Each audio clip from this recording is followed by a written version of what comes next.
We're recording on. Okay, Kelly Sheen, District Manager for the Trinity County Resource Conservation District, newly dubbed Executive Director. Ooh, okay. So I'm still like processing that. Okay. And also collaborative facilitator, and I'll pass to my left. All right. Good morning, everyone. Jim Spear, co-facilitator with Kelly for the collaborative. Susan Molyneux, I'm a public member of the collaborative. Mary Ellen Grigsby, Trinity County RCD board member. Pete Finney, the General Public, Weaverville. Jill Cox, Board of Supervisors. Pat Frost from Trinity Center area. Tony Gray, Forest Partnership Coordinator. And off-screen, Robert Thorne, Forest Service with Recreation. Great, thanks, everybody. Admitting people here. Let's go ahead and start on Zoom with Alden. Hi, good morning, everybody. Alden Neal, acting field manager. I'm normally the assistant field manager, but I'm acting for 6 weeks. Where's Jennifer off to? She got pulled up to the district manager position. Okay, very good. Very good. Carol. Carol Fall, North Trinity Lake area. Very good. Welcome, Carol. Jack. Jack Leinhard, Recreation Division Manager for the Watershed Center. Great. Thanks, Jack. Ben.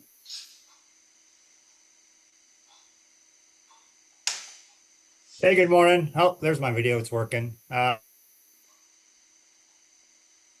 Yep. But you're frozen. Yep, he just froze. Oh, he's gone now. Okay. Come back to Ranger. I think there's some real Wi-Fi issues at our supervisor's office. Okay. All right, Ben, you're all locked up. If you happen to hear us, we're gonna go ahead and move on. Let's see, Dylan.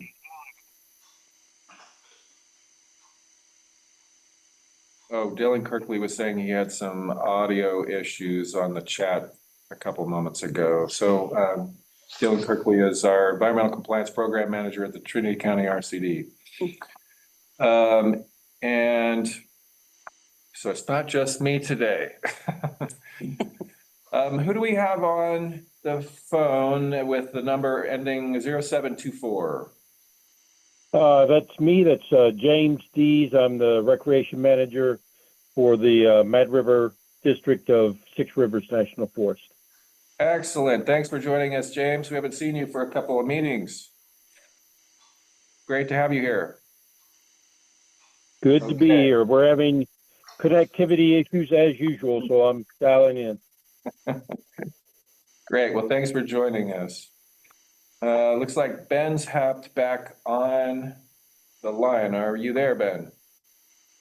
We will give it a shot, Kelly. I guess we have internet issues down here at the supervisor's office. So good morning, Ben Sundahl, Deputy District Ranger for the Yolobola, Hayfork, Weaverville, and Big Bar Ranger districts. I'll be on for about half an hour, and then Tara's going to swap out with me and jump on the call. She's just in travel status real quick. Awesome. We got all that, Ben. Thanks for reconnecting. Yep, you're welcome. Okay. I'm going to hand off to Jim. Okay, Kelly, thank you. Well, good morning, everyone. Once again, good to see everybody. Good turnout. So let's do just a real quick agenda check. Anything we need to modify on the agenda?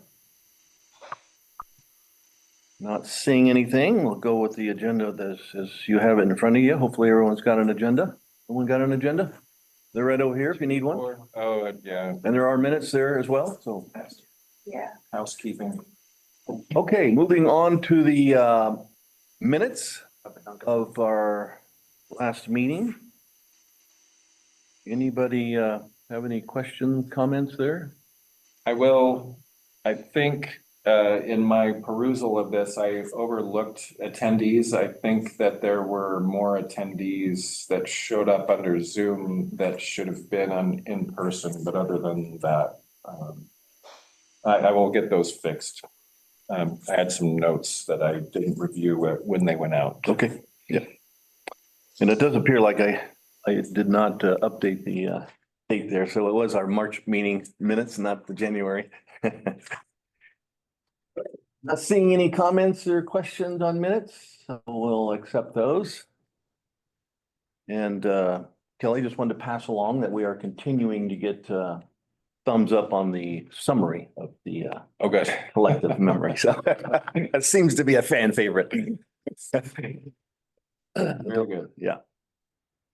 Okay, so follow-up items. Not sure we needed this one, but I just thought since I think we are officially kind of transitioned, no longer transitioning. Right? I think May was the official time frame for this management transition from NRA to TRMU. And I know we've gotten a couple of reports, but I thought maybe Ben, you could just kind of give us any update, where things stand with that. Again, my assumption is it's full steam ahead for the TRMU to manage kind of NRA issues. So take it away. Yep. Yes. So official transition of the Trinity and Lewis and Lake NRA portion of the NRA is going to occur Monday, May 12th, will be the Okay. official transition date. So starting May 12th, the TRMU, South Fork Management Unit, the Shasta Lake NRA Management Unit, and this is just general knowledge for everybody in the room. And the Shasta McLeod Management Unit will be going back to ranger districts. Ranger districts are what's listed on all of our legal documents.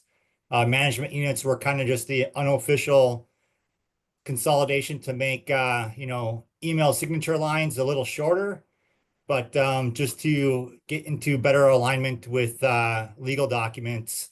The South Fork Management Unit will go back to the Yolabola Hay Fork Ranger Districts, and TRMU will go back to Big Bar Weaverville Ranger Districts. Nothing's changing personnel wise. Tara and I are still overseeing all 4 ranger districts, but we're just moving away from that management unit title, just because it's not in alignment with our legal documents and our true core identity of the Shasta Trinity National Forest. So back to the transition. Transition officially occurs Monday, May 12th. That's when the Weaverville Ranger District will take administrative lead on the Trinity and Lewis and Lake NRA. Staff from Weaverville and Shasta Lake have been in those transition conversations over the last couple weeks, and that will continue over the next couple weeks.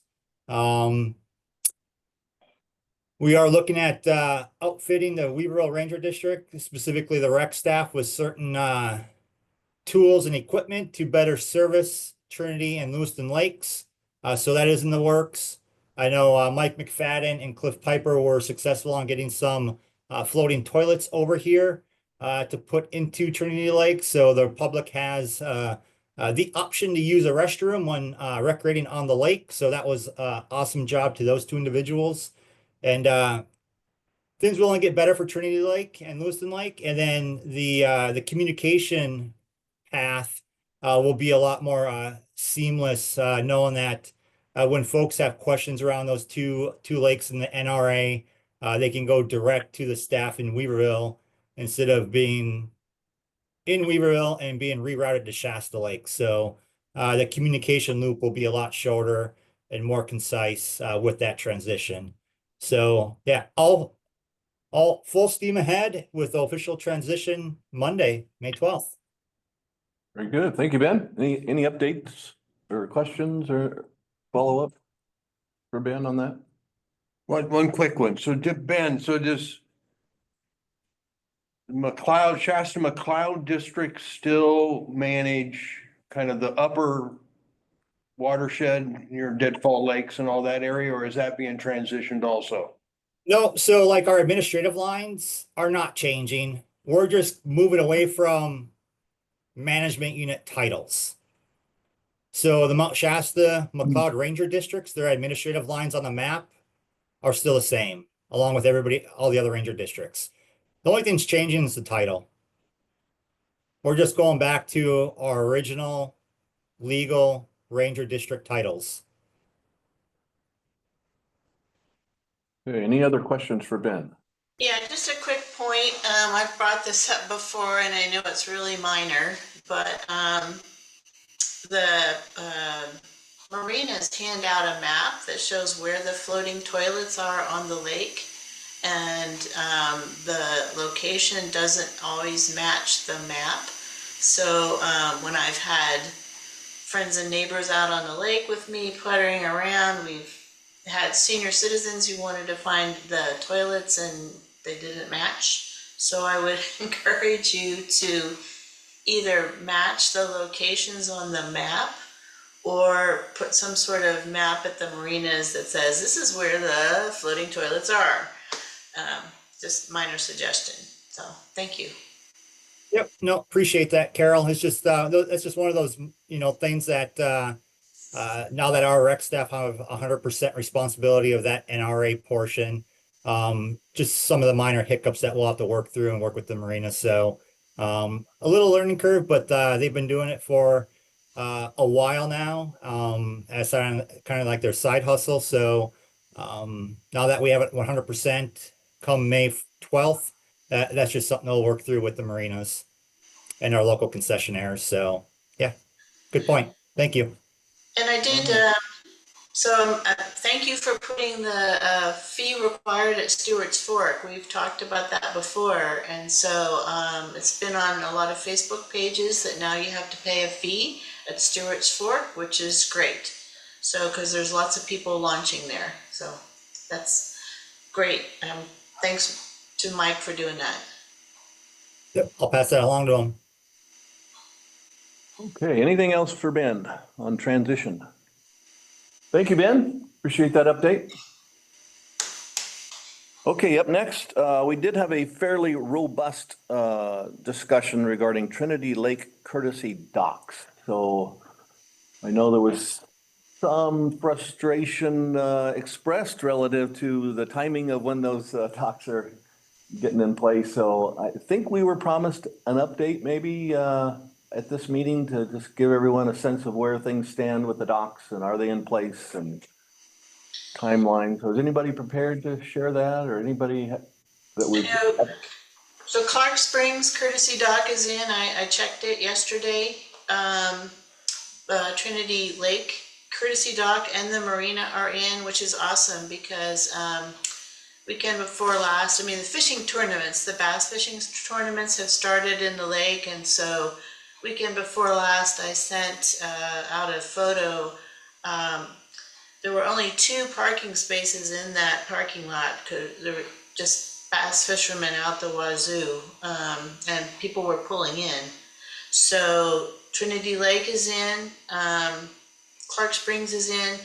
I don't think Minersville is in. The pictures I have seen from Trinity Lake Bassin's Facebook page, I think normally Minersville is actually normally closed this time of year because the water is so high. There's no place to park on the lake and it's too muddy. People have been getting stuck. So I'm not sure what the status is of Minersville as far as launching. It's really difficult, but yeah, there's no courtesy dock there. Do you know anything else, Pete? No, that you're correct on that situation there for getting turned around, parking and everything. About Bowerman. I haven't been to Bowerman, but Carol may have been. Yeah, Bowerman, the courtesy dock is in according to my friend that fishes down there all the time, and I haven't checked it myself. But I think Bowerman is, he suggested launching at Bowerman, Clark Springs, and Trinity Lake as far as being the docks installed. What, Trinity Center, Carol, do you know what the status there is? Yeah, so at Trinity Center, The courtesy dock is in and the marina with the slips is in. Oh, cool. Okay. And people are Very using good. it for gas. People are using it for gas. So, yeah. Anything else on courtesy dock? Sounds like we're in good shape. The only question I would have there is, can the Forest Service check to make sure that the restrooms are unlocked wherever they have the courtesy docks installed? Because that was an issue last year that they put the docks in. I didn't have the chance yesterday to check Clark Springs to see if the restrooms were unlocked, but it's kind of like if you're gonna have the docks installed, you need to have the restrooms unlocked at the same time. Good point. I mean, I'm aware, I was around the lake yesterday, and just a few days ago over at the Minersville ramp, so I can confirm that a dock is not up, water level is high, and parking is extremely limited right now and there. So I can connect with Logan and Cliff and see what their plans are. I know Fairview those bathrooms are open. I have not heard of bathrooms where Forest Service docks are that are not open currently, so. I can make a point of driving around and checking, but if you know, Carol, of any specific locations that I should check in, I'd like to be helpful with that. Bowerman was the one last year where the courtesy dock was in and then they forgot to unlock the bathrooms. So Bowerman would be a good one to check. Wonderful. Okay, got that. All right. Thank you, Carol. Anything else on courtesy docks? Not seeing any. Let's move on here. So BLM updates. Alden, are you prepared to give us an update? I am prepared, but I can't find the button to hit unmute, but now we're here. So, All right, good. All right. so a lot of staffing changes, as you can imagine. Jennifer has moved up to the district manager position. I've been pulled up to the field manager position, and then me and Laura are gonna share a short-term detail. So in about a month or 3 weeks from now, Laura will be the field manager for 6 weeks. And then Jennifer is going to be coming back at the end of her detail. So thank gosh she's not leaving us. So we're good there. So that's pretty good news, is that the leadership for the Reading field office is still intact. We have lost a few positions through the deferred resignation program, Vera VISIP, and there's more. It sounds like more information should be coming on next Thursday about any potential rifts. But currently right now, we don't have any information about what the rift plan looks like for the BLM, which is pretty crazy. But we have been hit pretty hard with the the deferred resignation program and the Vera VISIP. And then they did a big push to especially up at the state office, to kind of organize some different groups, mostly support services. So HR, procurement, communications, finance, and budget. Those types of things all are getting reorganized to headquarters. So what could go wrong in that scenario? So we shall see if next week what types of rifts we're looking at. But it looks like with the other agencies, they kind of have a number that they know that they're looking to rift. Currently, BLM does not have that number. It just says we're going to experience a rift. So we will know more next Friday. And then we did have one of our park rangers. He's moving into law enforcement, but he'll be staying in the field office, so that's good news. And there's no plan to fill behind his position at this current time, because we are in a hiring freeze until July 15th. So we are pretty bare bones, and we're going to stay that way for a while. And hopefully that is the biggest impact we have, is that. And then like the normal things going on is campgrounds, Junction City, Douglas City, and Stillbridge are all open this week. The tree mortality in the campgrounds have become a pretty big problem, and every year we're cutting out about 100 trees, 100, 200 trees out of each one of these campgrounds. So that has been done for this year, but we are looking to put together a timber sale to harvest those trees to hopefully kind of get in front of the problem. And that'll incorporate a larger timber sale up above Steel Bridge Campground, but all of the campgrounds will get some kind of hazard tree treatment, and then we're looking at doing hazard trees along the roads into all the campgrounds. The other good news about the campgrounds is Douglas City, half of those sites there are now on rec.gov, so they can be scheduled. You can make reservations, same day reservations. I think we've gotten a few of those reservations already. The Bigfoot Challenge wraps up at the end of the month. There's some trails this year in Weaverville that are on the list, and there's some. I have all this information. I'll send it to you so you could send it out because there's a lot of good stuff in here. So Bigfoot Challenge is wrapping up. Great event, and then the Single Track Summit is May 16th to May 18th in Mount Shasta, and we're going to be involved in that. And some project updates, the West Weaver Creek Trail Plan. It's going to be going to the public, going out for public comment in the next few weeks, along with the West Weaver Creek project. Some of our bill funding, the resilient recreation projects that we got funding from the Bureau of Reclamation, those funds have been unfrozen, and those monies are going to be put into the campgrounds in Trinity County. There's going to be some contracting that we're going to need to do. I think there's a well at Junction City, and then some engineering designs for Steiner, and then some more tree mortality work will be done.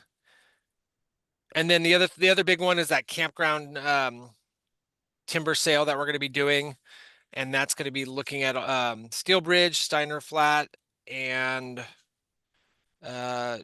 yeah, those two. So that's it for us. The good news is we're still here. We're still doing stuff. Our campgrounds are open, and I'll send out all these notes to Kelly, and there's lots of links and stuff. So if you got any more questions. Alden, one question, just because I don't even know this answer to this question. What's the difference between your field office area and the district management area? Yeah, so the district covers the Applegate field office, Eagle Lake, Reading, and Arcata field offices. So that's the district, and then we have a central district and a southern district. And so, yeah, NorCal covers those 4 field offices. Okay, gotcha. Anything else for Alden? All right, not seeing any Alden. Thank you very much for that report update. Appreciate it. Thank you. All right, Forest Service updates. Jim, you with us for Six Rivers? I am. Right. We're dealing with a lot of the same things other people are. I'm going to have a team of 3, including myself, this summer instead of 5. We don't have a pathways intern this year, and we are not able to bring back one of our seasonal rec techs. So if as long as no one calls in sick and we don't have a fire, we'll probably be okay. But if we have a fire or people have to miss time, then we're going to be scrambling a little bit. We have leftover money from last year for one more season of YCC. This may be our last YCC for a couple of years. We'll see how that goes. And that may look a little bit different because the people leading YCC are also going to have campground duties. So the YCC days may start with them helping in the campgrounds. We'll We'll just take what we got and make the best we can with it. Still planning to do our lake cleanup for National Public Lands Day. Scrambling a little bit. We've last couple of years we've been able to do T-shirts. This year I won't have budget for that, so I'm trying to figure out what we'll do about that. And our water operator is still trying to track down a leak and running out of time for the water for our developed campgrounds. And so it's possible that we'll get notified in the next 24, 48 hours that we just won't have running water at the campgrounds this year, in which case we'll have to get that notice out to the public. And that's about how things stand. We did do our hazard tree inspection in the campgrounds. We had those mostly treated last year, so we're in pretty good shape, but we've found a couple of more trees that went from monitor status into need to mitigate status. So we'll probably drop a couple of trees in there, but we'll have that done before opening day. Our campgrounds open on the 19th. And I guess what last thing I'll throw in there before I end my report is that the Fortuna Pathfinders will be making their annual trip up, staying with us from the 16th through the 18th, and doing some cleanup in a Fur Cove and Bailey Canyon campgrounds. So we look forward to having them up again. End of report. Thank you, Jim. Any questions for Jim? All right.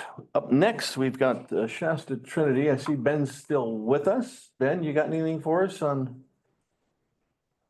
I'll defer to Monique and Mr. Thorne, and then I can just fill in as needed. Wonderful. Thank you, Ben. I had some really positive news. Good. To help alleviate some of the negative news we get on the federal side. But we just wrapped up our time in partnership with the Smart Workforce Center here in town.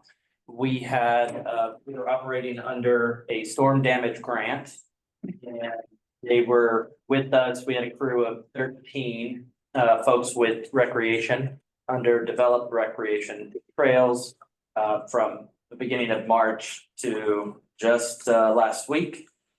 And we were able to get a lot of stuff cleaned up, as was mentioned with the tree mortality, continue work, clearing a lot of the blow down and hazard trees at our campgrounds. We hit up in the South Fork area,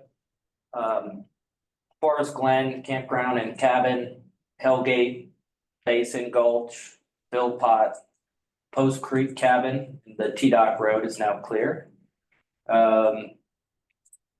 Downriver, usually with Tom, would be Pigeon, Point, Skunk, Big Flat, Hayden, Burnt Branch, White Spar, Cedar Flat, or hazard tree removal and a lot of weed eating. Hopefully cutting down on the amount of ticks that are out there this season. Really big accomplishments over at the Fairview Marina with pulling Scotch broom and getting rid of the hazard trees. There's always more to do, of course, but we were able to be really effective this spring.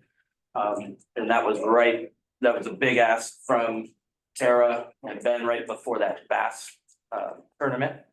So glad to hear that there were only 2 open spots that hopefully the public could.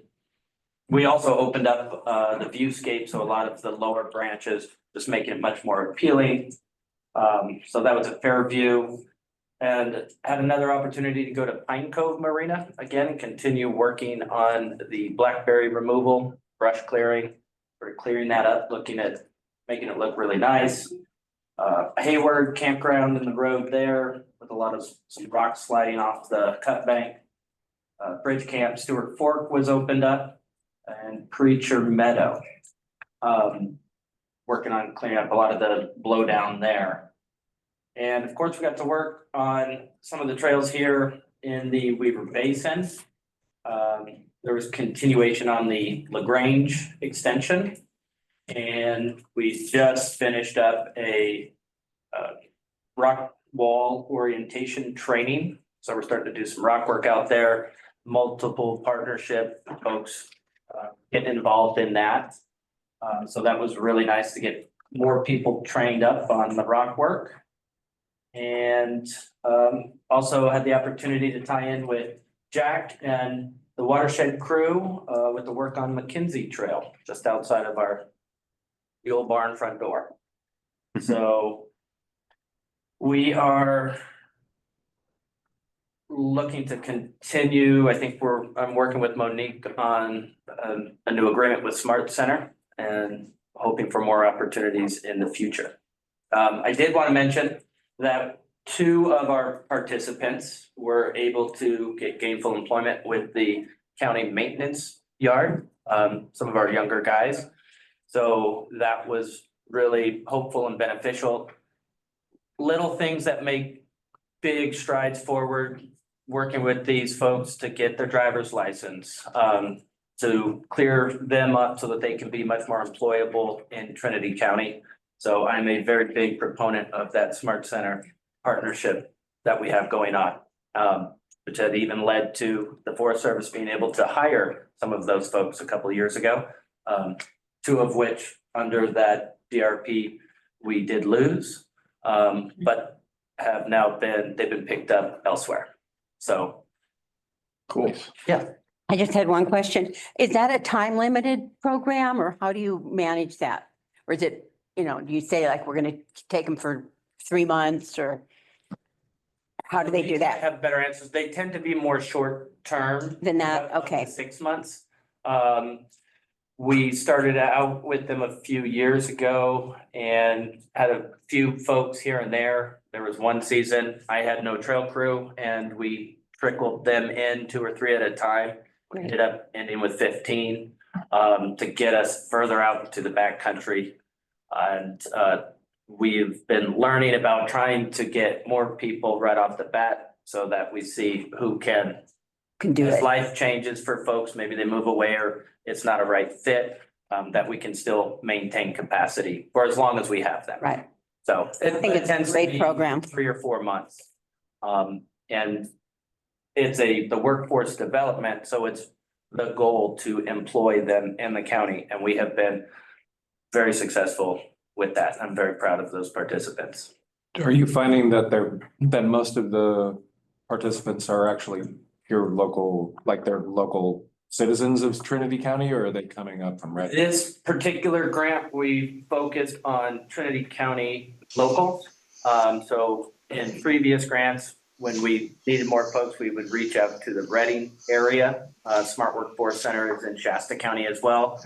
I would say that this grant in particular was successful in that Del Norte County got some folks, Trinity County got some folks. And so that sort of affects the timeline Right. as well about. You're in your season and you Yeah. yeah, okay.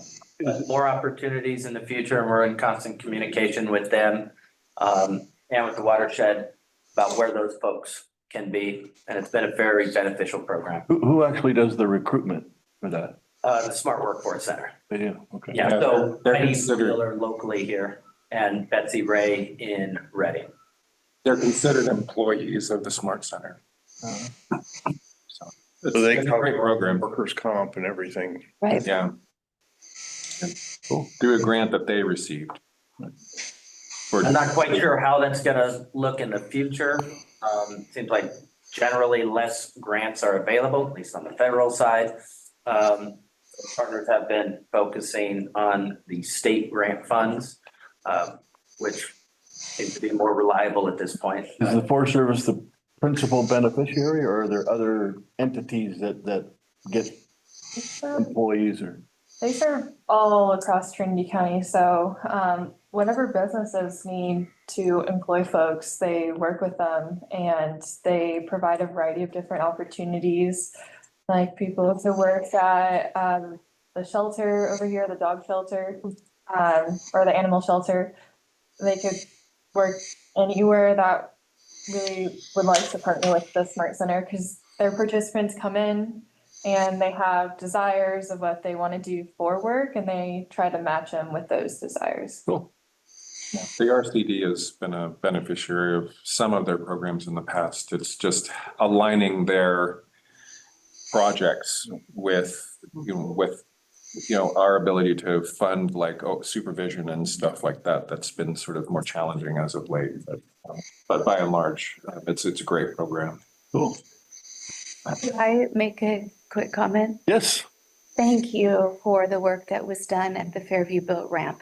To say that it was cleaned up is nothing compared to going there and seeing what was cleaned up. That was a monstrous amount of work. And it was needed not only to just make that place attractive and usable again, but to take care of our infrastructure. And, those Scotch broom were coming up in ways that were going to ruin things. And it's just so lovely, so nice now, and it's far more extensive. You get used to seeing, you look at the hillside and you see Scotch broom, oh, it's yellow. You get down, you go, oh, this is in the way. But you took all of it out, and what that opened up is just absolutely phenomenal. So thank you. And it took, we had all the 13 participants at that time, plus Forest Service staff. So we probably had 15, 16 people there, and that was just for 1 week. And obviously you get outside of the parking lot, there's more to continue with, but I think we are finding what is effective, and what we'll need more of in the future. Sure. So yeah, glad we could get it done. Yeah. And I'm terrible at taking the before photos. I usually get the during and after photos. I've got before photos if you want them. So that would be great. I mean, just the fact that you can utilize the sidewalk Yes. now is obviously was a big concern for safety, and it was forcing pedestrians into the roadway, and it was growing in on both sides. So yeah, was really pleased about that. Yeah. So thank you. And I will, we've got the numbers. I think Logan has all the, how many trailer loads, how many pounds. 40 dump trucks. Yeah. Wow. I can't picture that, but so you see it gone. A lot. Yeah. So yeah, we look forward to doing that again. Hopefully extending that not just at Fairview, but in other locations. Nice. Yeah. Nice. And there's Tara. Big thanks to Tara. She made it all happen. All right. Hello, Tara. Well, thank you, Robert, for a great report. Monique, you got anything for us? Just a few quick things. This week next week, we're gonna have a volunteer crew coming out from the Bay Area to do some work over at Hayward Flat. They're gonna get it all cleaned up and open for the season. So we're excited to have them. It's a group of campers that their family friends. They have a whole Facebook group for Hayward Flat camping. And they just wanted to get out into the campground to help clean it up. They're really passionate about it, and so we're looking forward to having them starting on Wednesday before campers start to get in before Memorial Weekend. We're also planning with the RCD, or the RCD is taking the lead on planning this. Kelly, you might bring this up as your update as well. But another Trinity River cleanup that's going to be happening mid-July. I do have a draft flyer, which should be okay to share. And just know, I think it's mostly complete. We were just thinking about adding potential t-shirt designs onto it. But for the purpose of information sharing, I can drop that into the chat over here. I believe it's on July 19th, but I'll get the exact date on the flyer. And that work's going to be completed over at the BLM site, so just right below Lewiston Lake area this year. And we have other volunteer activities, I'll let you give that update. And then we have some other continuous volunteer activities. A lot of folks are planning their volunteer trips out into the wilderness areas. We have a group called Take to the Hills that's also coming from the Bay. That's going to help clear some trails locally in the wilderness areas over here around Weaverville. And a few more trips that are planned throughout the year. The exact dates, I do have them, so I can post them into the chat as well, but I don't have them up on my computer because I was taking notes for this to try to help yell if you would like. Thank you. Yeah, Appreciate it. yeah. And I did just want to mention as well, the long-standing partnership with the California Conservation Corps, the backcountry program. That crew they had arrived to the Forest Service Mule Barn area last week. They are leaving this morning. They're probably on their way over to Coffee Creek, where they will be spending the 5.5 months doing the backcountry trail work. I believe they're going to be in the Goldfield area. I mean, that side of that burn. So if you're out and about and you see them, tell them hello, and big props to Aaron McBride for getting that agreement, continuing all that work, that agreement for those crews. They were even, just a little caveat, the backcountry program, those participants have usually gotten a scholarship from AmeriCorps for their time served. They were notified that the AmeriCorps cuts that happened, which have affected a lot of folks, has impacted them by they're not getting that anymore. And they get a stipend once a month, not very much. So that had always been dangled as this wonderful treat that they would get after their service for the summer, because they live out there. They don't come out on the weekends. We use the mules to do their resupplies. And it gives them that opportunity not only to work there, but to explore, to live there. They were notified that they're not going to be getting that scholarship anymore. And none of them decided to drop out. They decided to stick with it. So these 15 or so that are with us are committed to the work in the backcountry of Trinity National Forest this summer. And hopefully at some point, these are usually folks that we keep in contact with and are the ones that we can say, hey, you want to come work on the trail crew or work recreation on Trinity National Forest? So we'll see. Cool, thanks. Carol. So I guess this is kind of a website PIO issue, but if you go to the Shasta Trinity National Forest website and you try to get information about the campgrounds and stuff, there's no ROG anymore. There's no Recreation Opportunities Guide or whatever. There used to be a nice table that told you when the campgrounds opened. And if you click on the individual campgrounds right now, like Hayward Flat, it just says it opens the week before Memorial Day. But like, what day is that? Which week? You know, the introductory statement says trail pages and information will not be available until May 2025. Well, it's May. You know, so I guess I contact the PIO, but we used to print out the ROG, and you guys used to hand it out at the ranger station in Weaverville, you know, for people to kind of know when stuff opened and all that. So I don't know, any idea what happened to that, if it's gone away? Yep, so I'll take that one. The ROGs haven't been updated in about 20 years. I know you find that hard to believe with us being as quick as we are with some stuff, but so we've been updating our ROGs in addition to updating our website. So I appreciate the feedback that that our website, in particular the rec stuff, isn't up to speed yet, and I will check on the status of those ROGs. I knew they were getting updated over the winter because they were long overdue. So I'll check in on the status of that, Carol. Thank you for bringing that to my attention, and I will send an email about that as we speak.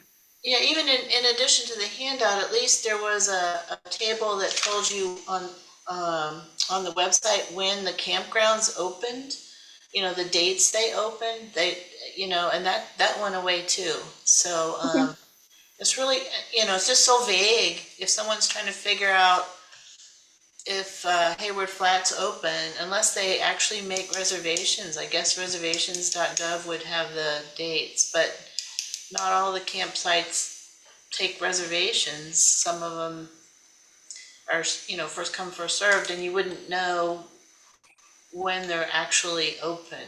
So, Yep. like Preacher Meadow, nobody would have any idea when that's opening or closing.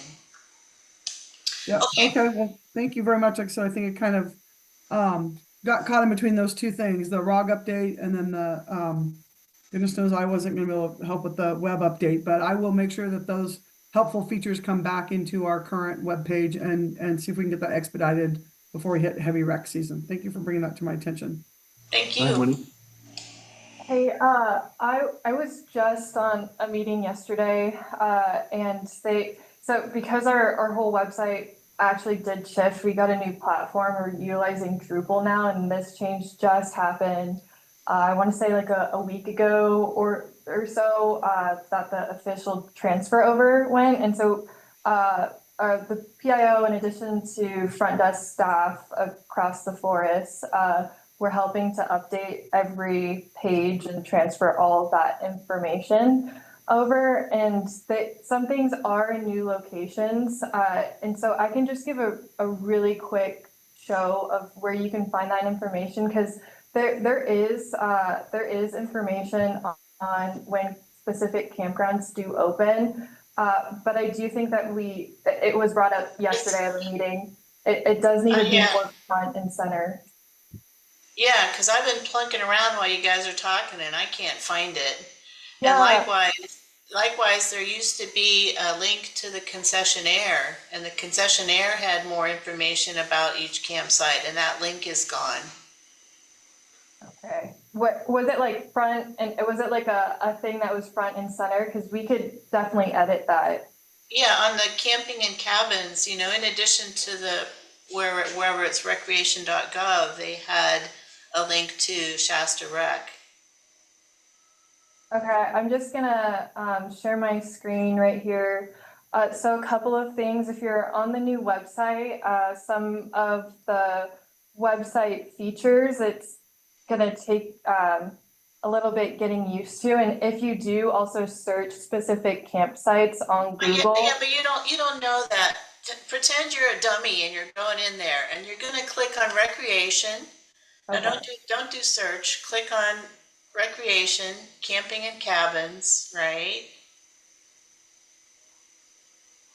Trying to figure out whether you want to come. Okay, so keep going down. So here's our campgrounds right here. Yeah, but okay, so you have to alphabetically go through every campground. You don't know which campgrounds are on Trinity Lake. So if I were to search by the campground, But Monique, assume that you don't know which campgrounds are up here. Right, so it seems like we could solve this problem by just having some kind of a map so that people can see where the campgrounds are in relation to which unit, whether are these on the lake, or are they which lake, or which unit are they on the west side, east side. So we could probably have a big picture thing to give people an idea of what they're searching for based on what kind of experience they're looking for. I think that's what you're trying to get to, Carol. Yeah, because Pat and I were just camping last month. And I clicked on Los Padres National Forest and the map shows up, and I'm looking for a campground on the east side of the forest, and so, because I don't know what the name of the campground is, which turned out to be Arroyo Seco, which was gorgeous. But and if you click on the Hayward Flat Campground, the more information. Oh. Sorry, I clicked on maps, because we actually do have a map like that, but we also talked about yesterday that we should pull it up so it's easier to find, because it was a little bit hard to find. I was just going to show that, but here on Hayward Flat. Yeah, so scroll down and you'll click on seasons of use. Okay, what is that 1 week prior to Memorial Day weekend? Is that Memorial Day weekend is the 24th? Does that mean it's open on the 17th? Or sometime during that week? Again, that's just so vague. Yep, so I think this this particular information is just giving you a general idea of when it's open, and because Memorial Day date changes every year, and that's typically when we've opened it, but I definitely get your point. And I think if we look at our website, specifically this piece, like we were coming here to recreate and make it a bit more user friendly. And again, we just had our frontliners meeting yesterday to start to try and look at some of these things, you know, even internally, but this kind of feedback is helpful for us, Carol. And if you have any other suggestions, you want to shoot Monique and I an email, for, you know, some of the things that you think are lacking or some suggestions, we're happy to take a look at those. Okay, thanks. We did this a few years ago, so it's kind of deja vu all over again. Yeah, now you know you're working with the federal government if you did it a couple years ago and now come back around. I feel that every day. Okay, all right, thanks. I don't want to belabor the point. I just wanted to say, you know, you got to assume that people don't know anything about coming to camp around the lake. And so, you know, some more upfront information would be great. Thank you. Okay. Okay, anything else? I did want want to to apologize for being late. I'm on a really weird Trinity County tour today. I'll be in Weaverville here for a little bit remotely, and then headed out to High and Palm for a meeting with their Fire Safe Council at 3 o'clock. So I apologize. My timing's a bit off today. Not a problem, Tara. So while we're on this kind of topic of scheduling and accessing resources, you know, in the forest, I've actually discussed this with Monique. I've been in the office a couple of times, but access to trailheads. It seems similar if, you know, if you're wanting to come to Trinity County and access a trailhead, that there should be something made available to the public at large as to when the gate's going to open, right? So if you travel up here in early May, and as I did and was trying to access Stoddard Lake Trailhead, I discovered the gate was locked. So again, just as a general comment that it would be beneficial, I think, for the public and the public that wants to access the wilderness area to know, you know, when trailheads are going to be open so that they don't travel 5 hours only to learn the gate's closed and have no. Right. And I'm tracking what you're saying, and I know that's very weather dependent, but we can certainly at least have something that directs them to give the Ranger District a call. I know that was one of my favorite things I did last week. The front desk, we had them off at training, and so I was answering phones, which was fun. And they're asking me questions about the wilderness and who am I talking to? I'm like, oh, this is Tara, and they're like, okay, thanks, Tara. So it was a good day. That was made my morning. But I think at least those ones that are weather dependent, maybe once we open them, have them open, and put that they're open, and then maybe until they're open, have people just call, you know, aim them at the Ranger District, at Lillian or one of our frontliners to get the most current information. But no, I appreciate that. You're right. It's hard to plan accordingly. There used to be Jim Holmes, I think, was somebody that used to be on the forest that used to give put together weekly updates for the trails down. Mm-hmm. And like access, yeah. Where would that information be though? How would you access that information? It was basically just on sheets of paper, right? I mean, I remember getting PDFs of his reports on a regular basis. Would that be available at the front desk though? That's typically where they lived. Yeah, so at the front desk, definitely.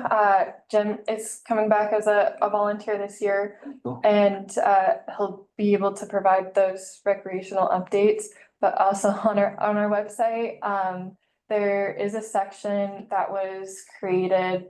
I don't want to try to find. Actually, it should be. I think I can show it on here too. I just don't want to make a mistake because I haven't gone through it, but they're on the front page of our forest website on the home page. There's a little hero card. What's that mean? Oh. There's we call it like a little card with a photo, and it says Trinity Alps, and that's where it would be posted. I could also share my screen and show you where that would be too. I think, Monique, the problem is, and even just listening to this conversation, is we have 16 different doors to get to the same kind of information. So no one knows where to look And I can personally speak from my generation, the Gen Xers, that we're like, just show me the thing so I can click on the right button. And I think finding the right button is part of the challenge for us. So I think that we can at least clean that up and have the thing. Are you looking for information on and aim people a little bit more concisely? Because right now it's kind of like shotgunned. You know, look here or look over there, or I think we can tighten that up a bit. I think this is really good feedback, but let me see if this meets your needs, how it is right now, because I know Carol brought up that she had some trouble finding it, but the information, it is right at so if you go here, this is what our homepage looks like. And then you can click something like recreational opportunities is what you can start with. This is actually, this visitor map, I think this is the map that will give you the whole forest. And then you can like zoom in by what recreational opportunity that you want to go to, but imagine you don't know that and you kind of just scroll past to the pictures. These are like what we call hero cards. And so here are some of the things, like maybe there could probably be a lot more information, like Trinity Lake is not on here. It just says Trinity Alps. And so if I click, say, visit Trinity Alps, let's just see what it says.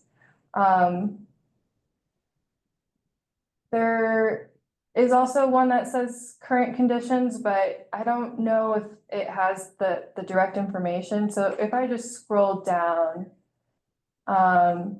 it gives a list of these trailheads, which doesn't give if you can access them right now.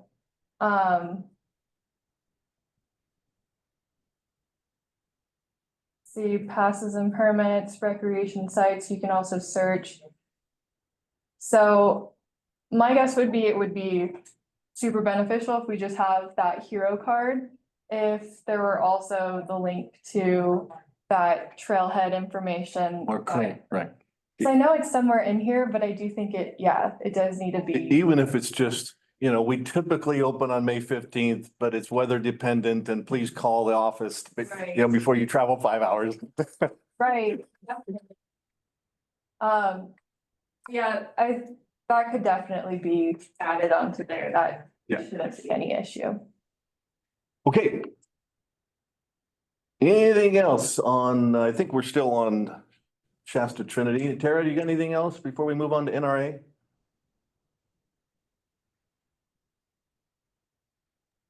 I believe unless I'm mistaken, I think we're both this month.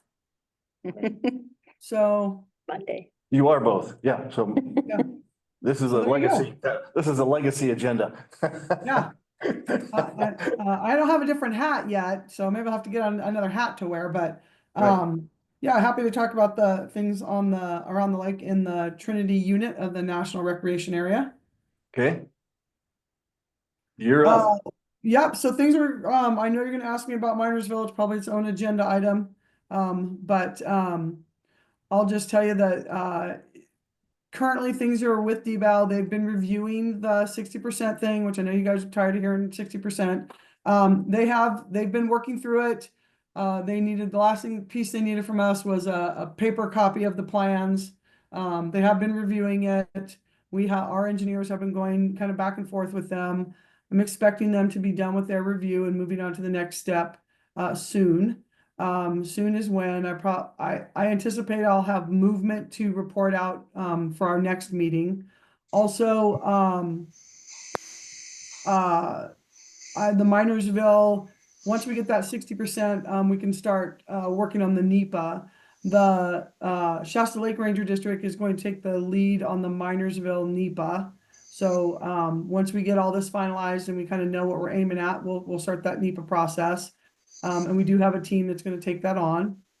The other fun fact, and hopefully I'm not trying to steal Robbie's thunder, but we did upgrade our floating bathrooms for the for the lake. So we're excited about that. And I know Cliff and Robbie and Logan and a lot of our staff and Mike worked really hard to make that happen. So we're excited about that. We did have an excited report about the potential of the dock going over the dam, which may have been a little bit overstated. We'll just put it that way. The dock wasn't going to go over the dam. But we did deal with that issue as well. Cliff dealt with it on the weekend. So appreciate that level of feedback. Also probably just to get it on your radar, one of the things we're starting to have to deal with is the potential impacts of the golden mussel.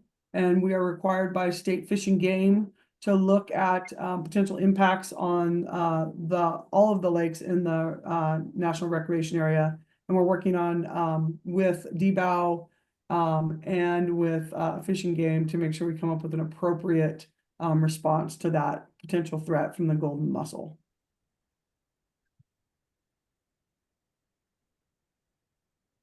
Any questions? I know there are. Okay. Any questions for Tara? Well, Tara, do you have any idea what monitoring of that mussel will look like? We're working through it, Jill. We don't have resources to really, there's no wash stations that are approved or in place. There's no, we're thinking it might be self-certification, but it's something that Rachel, DBOW, Sarah and I, because all the lakes are involved, have to be on the same page with. So we're developing some options of what we can do, realizing that you know, some of the recommendations are pretty significant, could be significant impacts. And so we recognize a lot of our local users kind of bounce between the 3 lakes pretty regularly. I think 4 lakes between Shasta, Whiskeytown and Trinity. So we're trying to be strategic and leave as many options with the least amount of impact as possible. But again, we're required by Fish and Game to come up with a plan. So we're trying to work through that. Jill, that's as far as I've made it so far. Well, it's huge, Tara. I'll keep my thoughts and prayers going in your direction while you work that. I just can't picture how you would monitor all of that, but it's clearly needed. So good luck. Yeah, thanks.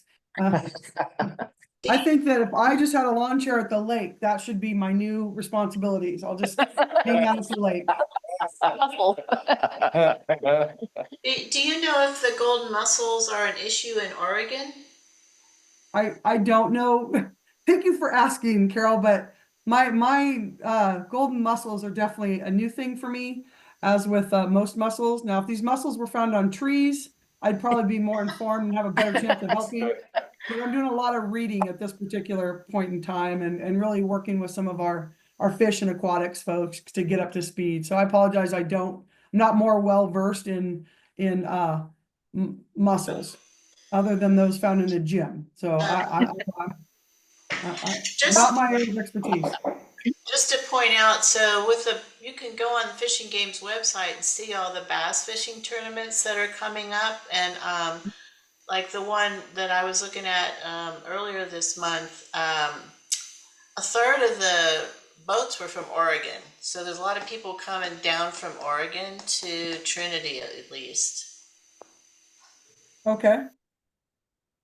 That's good to know. So if you want me to find out, like, what are the threats from, I thought it was warmer climate. I think there was more of a risk from like Southern California, but again, don't quote me on that. So I will look at the risk from Oregon and how widespread they are in Oregon. I know they need like a certain level of calcium just to thrive or to propagate. I was going to report on this, but our watershed program project coordinator, Anissa Indrate, attended a workshop about the golden mussel in Willows, I think it was. And my understanding from the Winters, that's right. And my understanding is that that movement, as far as what they've tracked up to now, has been coming up from Southern California. So Tara's right about that. But obviously, like, that was clearly a concern that we had in thinking about this. And her attendance had a lot to do with the fact that it's like, we know that there are going to be people moving around the states, all around the West Coast, probably for these sorts of bass tournaments and fishing tournaments and things like that. So that's going to become a specific problem, I suspect, over time. And this particular workshop was about cleaning boats before they enter waterways. So cleaning stations, as Tara was also mentioning earlier. So we're also kind of aware of this and trying to make initial steps towards kind of addressing, what can be done about that, so that we don't have that issue come into our county. Sort of like noxious weeds, but. So I kind of wonder where the bottom line of like responsibility would lie with that, because let's just fast forward to the worst day and Trinity Lake is filled with these mussels. That's not good for the whole, water flow project down south. So then does that become federal responsibility, not just with, I don't know where your lines are, you're federal, that's federal, but it's the whole, thank you, yeah. So maybe it needs to be elevated higher than what, Tara has to scratch her head and figure out. Well, that's like Central Valley Project. That's what I'm trying to say. But isn't that, I thought that was a state program. I was under the impression that the Central Valley Project was a. No, that's California state project, and Central Valley Project's the federal project. Is it? Okay. Because it's dealing with the dams, Bureau of movement of Reclamation. water. Bureau of Reclamation. Bureau of Reclamation versus Okay. the Right. State Department of Water Resources. Like Oroville is state. Part of the state system, right? What do you think about that, Tara? I'm like, really? I just get in this lake and now I gotta deal with this mussel thing. That's, you asked what I was thinking, that's what I'm thinking. It is not going to be a fun thing to work through, because I realize how important those bass tournaments and things are to the local economies. I realize that brings people in. I also know that our waterways and the health of our waterways are critical for so many reasons. And you got people who use our lakes locally who kind of stick in the NorCal area, and then people that come up for these tournaments. My understanding, Jill, is that the state Fish and Game requires the federal managers who manage these lakes, which is how it ended up on my plate, to come up with a plan to address the issue. So I think that's my understanding. But you're right, it definitely ties into a much bigger, the whole Central Valley project. And that's why we're kind of trying to proceed, thoughtfully to try and thread the needle with all of these competing, concerns. So that's kind of where I'm at. And again, I'm like, oh, cool. What a great thing to have to deal with. I just wanted to get, new bathrooms and clean up the lake, but we're going to have to deal with this issue. So, working closely with Sarah, because, my general understanding is that people bounce between, especially Shasta and Trinity and Whiskeytown considerably. So, trying to think about that as the NRA, as a whole as well. So. So my hope was that if there was if higher level impact, could that mean dollars to come in and put washing stations so that we could require you, flush out the whole of your boat before you launch or what have you? It's easy to require it. We just don't have infrastructure for people to be able to accomplish that. Or even signs that say, if you've been in this lake or the ocean, then you need to, or what have you, being really clear on, who's safe and who's not. But I just for money and help for you. Yep, you're on the right track. I think Whiskeytown is pursuing getting a washing station, but even that, like, once you wash them off, then what? I'm asking questions like, well, can't you see them on there? And they're like, no, when they're tiny little larvae, you can't see them. And so then once you rinse it off of your boat, what happens to the water that has them in there? Where does that go? So trying to, it is complicated, but I think you're right. Seeing if we can collectively raise the level to bring in some funding would certainly be helpful. So thanks for bringing that up, Jill. Okay. All right. Any other questions for Tara? Not seeing any, Tara. And you hit on Minersville, so it looks like we've got a Trinity Camps update. Any update for us on that? Sure. I've gotten, I feel like it's 20 questions. This is a fun game we're playing. Okay, Trinity Camps. My understanding of Trinity Camps is there's been a little bit of maybe people are a little less than satisfied with the treatments around the KOA campground. They feel like there might be some heavy fuels out there that don't look fantastic. So I have made an appointment with the timber sale contracting officer to go out and look at that and see if, hey, did we get done what was required under the timber sale contract? Is this something in excess of that? The stuff that's left is too bulky to do by hand, is my understanding. So looking at potentially moving, if it's not required under the contract, the timber sale contract, then we'll have to look at mobilizing some of our own equipment to get it up there and get some of that cleaned up. But I have an appointment with the contracting officer to go out and look at that probably sometime next week.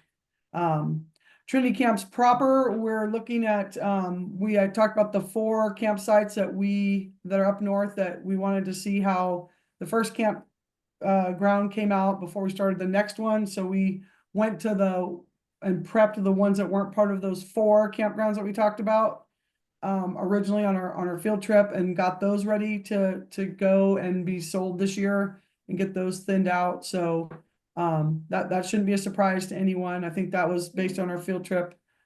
We had talked about that. I think that's consistent with what we discussed in the field. I expect that we didn't want to close Hayward. So we're going to do that work in the fall. The logger's working with us, and we expect to be out there in the fall once the campground is closed. And then get that one logged, take a look at it, review it, and then move on to tannery. All right, Yes, Carol. ma'am. So how would we find out which campgrounds then you are going to be harvesting or having timber sales on? It's the other ones, and I can probably get that from Cody in an email to you. I apologize, I don't have them all off the top of my head. But we've been out prepping them. We had a group of people come up, and they're called enterprise teams. So you sign up and you get the forestry team to come up and help you prep some of your timber sales. So we had them out doing some of that prep work already. Because I mean, Trinity Camps, it included like islands in the lake, and one's on the east side of the lake, Jack, Squirrel Flat. So I'm just curious, out of all of those, it was like 19 sites. I mean, how many of those you're actually thinking of doing timber sales? So how would I find that out? I will, I'll I'll take a note, get that information to you, and send it in a message to the collaborative. And if you guys could just route that back out to everybody, that would be great. I apologize, I don't know off the top of my head. Okay. And then I think it is going to be on the collaborative agenda, if I'm right, Kelly, to talk about the issue with the airport portion of Trinity Camps and KOA. Did we get that I listed? didn't see it in the minutes. No, it was brought up at the Fire Safe Council. Oh, okay. The Fire Safe Council asked to have that. Sorry. Hang on. If I understand right, Carol, there's some road access that's been blocked off by some piles. I think that's the issue at hand. Carol's chair. Carol? I'm in the fire station, had to turn the radio down. So what were you asking me? So my understanding of one of the issues is not just the fuels that are left out there, but where they're located, and they seem to have maybe blocked off some of your access for fire response because these piles are not located in places where you wanted them. Is that one of the issues out there? For the Trinity Camp / airport, you know, they thinned fuels on the Forest Service land that the KOA leases, where they have their tent campsites. And so they dropped a bunch of trees and essentially destroyed their campsites and didn't clean it up very well. So the concern is that then Forest Service asked the RCD to come in and clean up on the KOA lease, and RCD is spending CAL FIRE forest health money to clean up essentially something that the was a Forest Service timber sale that didn't get implemented according to how it was supposed to be implemented. Am I saying that right, Kelly? Yeah, I talked with Tara about this a couple weeks ago. And so we've changed direction. We were out there for like a week and a half, maybe 2 weeks, and we're pulling the hours off of that project because we found a clause within our agreement that specifically stated that it cannot be post to like logging operations, like that the expenditures from that forest health grant cannot be utilized in that way. So we're going to be charging that bit differently, but yes, that's correct.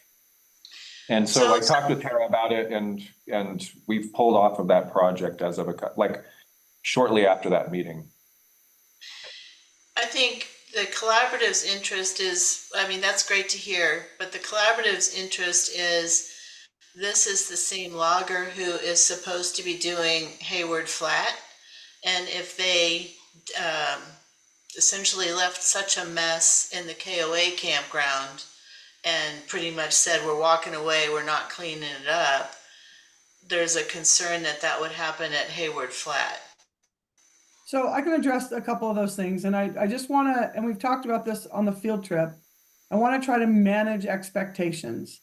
I want you to know that last year, the Shasta Trinity National Forest removed 271,000 tons of material from the forest. Much of that was coal and stuff off of the August fire that wasn't going to a mill, but those are fuels that we're removing from the landscape. So there is a big difference. We won't have a logger that produces the final, like, this is beautiful and let's go camp here result, because that's not what a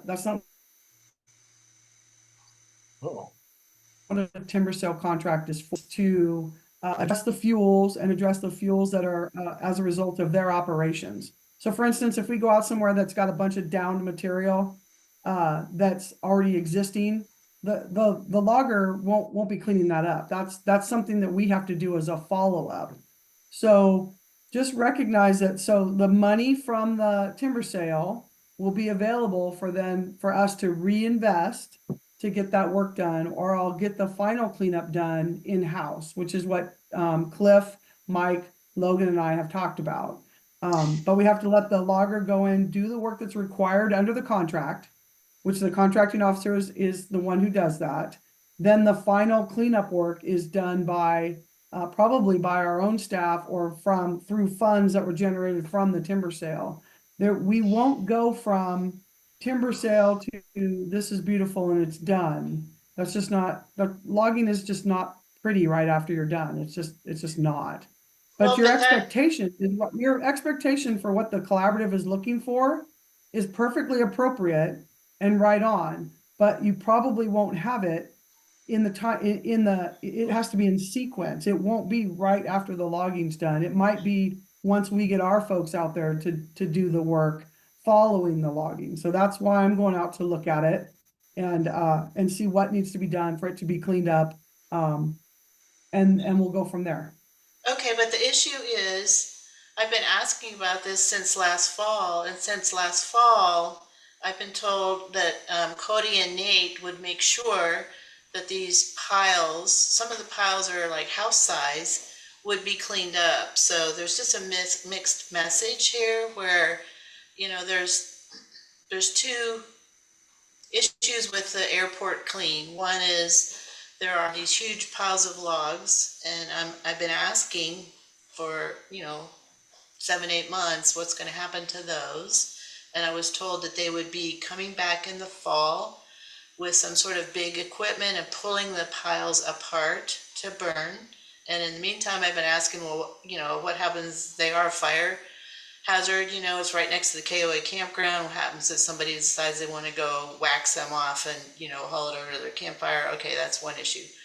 But then the other issue was the destroyed KOA campsites. That, as far as we were concerned, the collaborative was concerned, why was the RCD spending CAL FIRE forest health money on something that that wasn't really a CAL FIRE forest health kind of issue? So it sounds like you resolved the second one. You've shifted Yep, the so- funding. Yep, so let me just address that real quick if I could. I can explain part of that too, Tara. Sure. Real quick. So I think part of this is a miscommunication because this whole entire project was essentially set up by, you know, Todd Hamilton of the NRA previously through Shasta Lake. And when there was discussions about the RCD support of the Trinity Camps project, there was an intention to be doing fuels reduction in and around the campsites, in around the campgrounds themselves.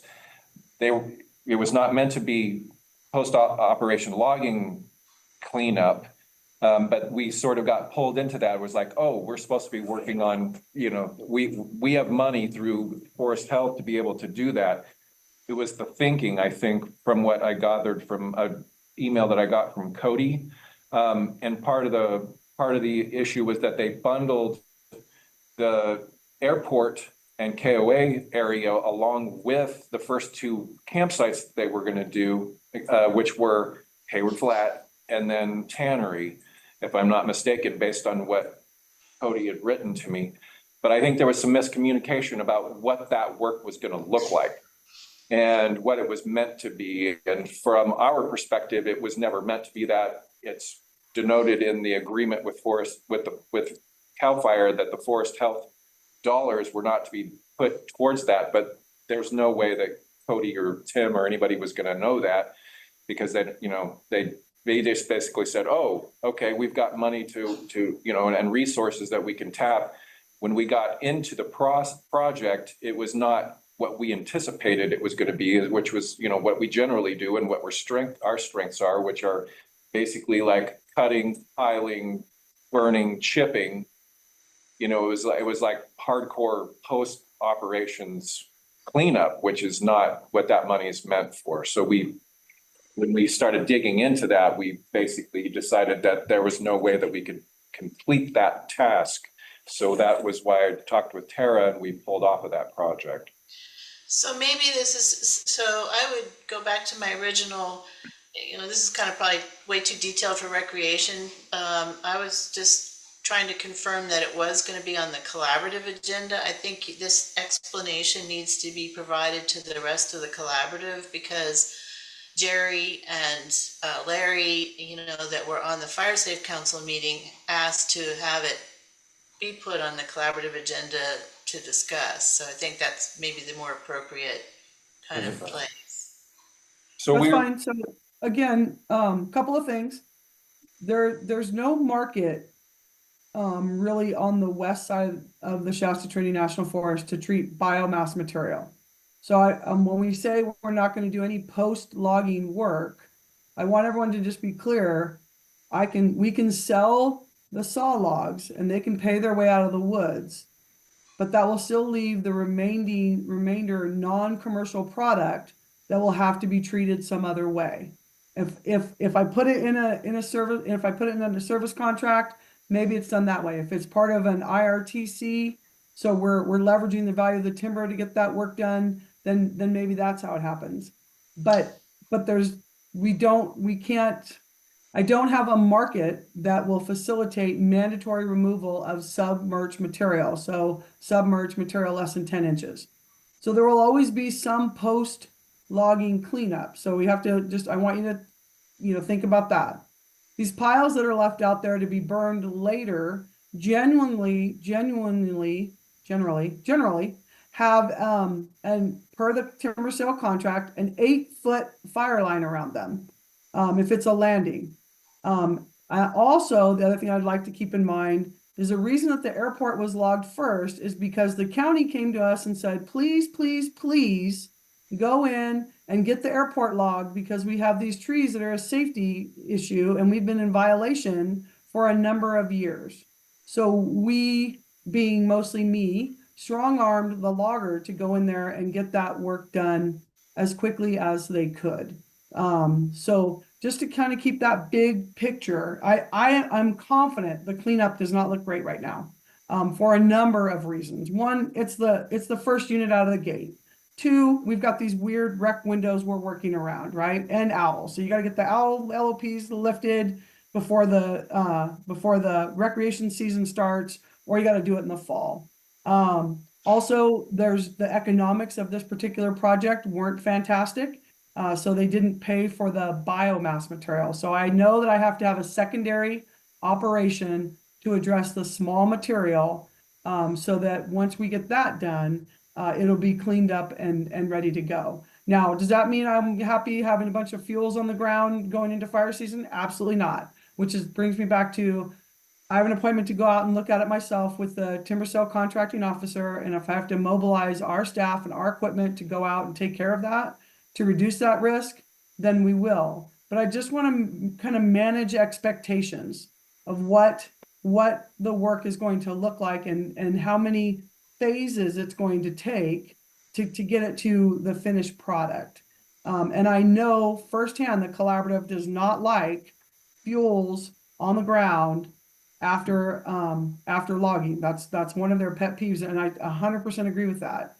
But I just want to be clear that their loggers are generally responsible for purchaser created slash, not all the fuels that are out there. So I'm happy to talk about it on the full TCCG agenda and kind of manage some of those expectations. Again, I'm going to try to get out there early next week to go look at it myself and be able to give you some answers. I saw Carol shaking her head that they're not lined yet. So that's an expectation. So I got to go figure out what's going on with the timber sale, and then get to the end. I would ask that we don't assume that the logger has done substandard work out there, because none of you has the contract in front of you. I don't have it in front of me, which is again why I'm going out with the timber sale contracting officer to look at it and see how we did. Okay. Okay, and just peripheral to that, I'm gonna, since Jill's here and not necessarily at the collaborative meetings, at the Fire Safe Council, the Weed Cooperative said they were purchasing a portable burner. It's an air curtain burner. Air curtain burner, yes. Carol, but you need to understand that those portable air curtain burners are about the size of a dump trailer. Right, but the county needs to come up with a brush management ordinance, not just Forest Service. I mean, the county is dealing with that issue up at Highway 3 and East Side Road, where everybody's dumping stuff, expecting, I guess, the Forest Service and the county to come back and deal with it at some point, and I have no idea how they're going to deal with that. And so, to me, an air curtain burner to, at some point, deal with all these huge piles north of the airport, anyway, something. So right now we're having issues with people dumping chips on Forest Service property, on county property. The cemetery is getting inundated with piles of chips. And so it's just, people are doing their fuel management projects and they're leaving these huge piles behind that nobody's dealing with. And so I'm thinking it would be good to have a discussion about what's the plan. maybe a county ordinance or something. Anyway, future discussion, sorry. Nope, thank you, Carol, and thanks for bringing that up. Like I said, it gives me a reason to be out by the lake next week. I'm excited about it. Thanks All for right. getting me out there. You're not gonna come to the Firewise Fair tomorrow? Oh, bummer. I think tomorrow is also, is it Heritage Days here in Weaverville? Yeah. I was gonna, the Yeah. Noroma asked me to visit their setup. They're setting up a village there in the meadow, so I'll make it up there probably for a breakfast.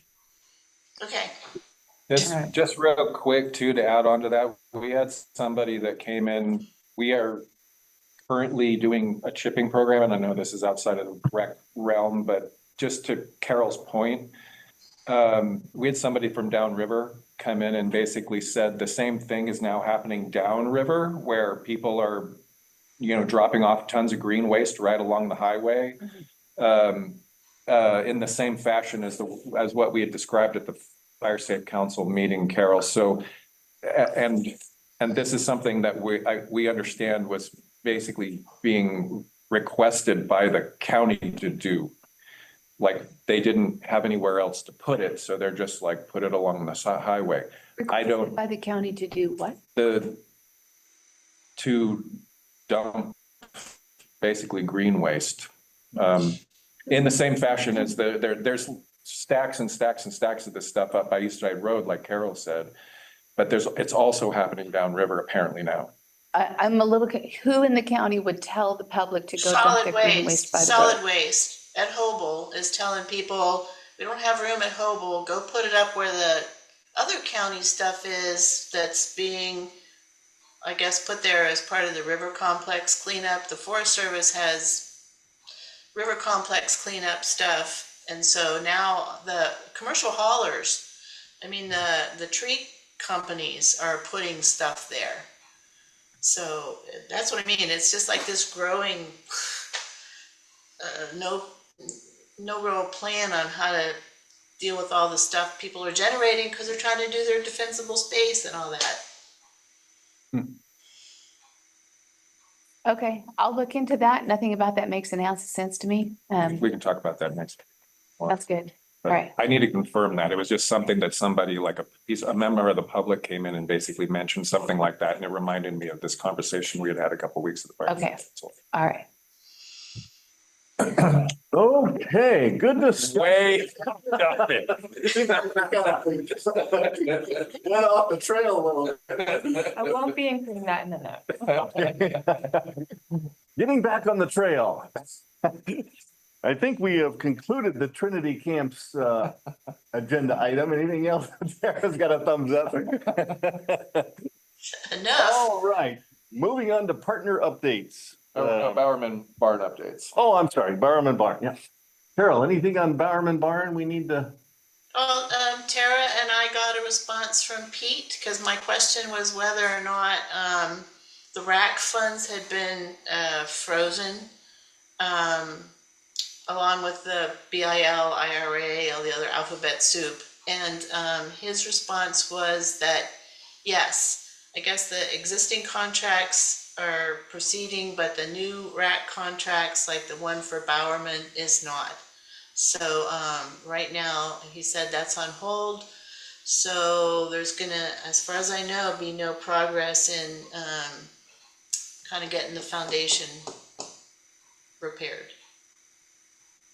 Very good. Monique?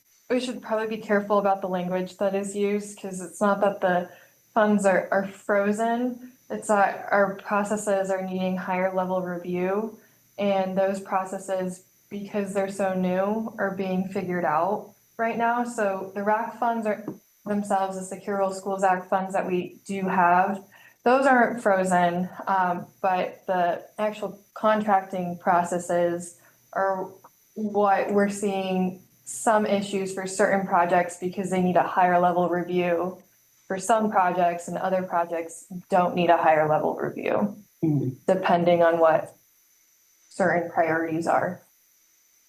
So why because Bowerman got authorized by the RAC, the same as all the other projects. It's just that the NRA had issues getting the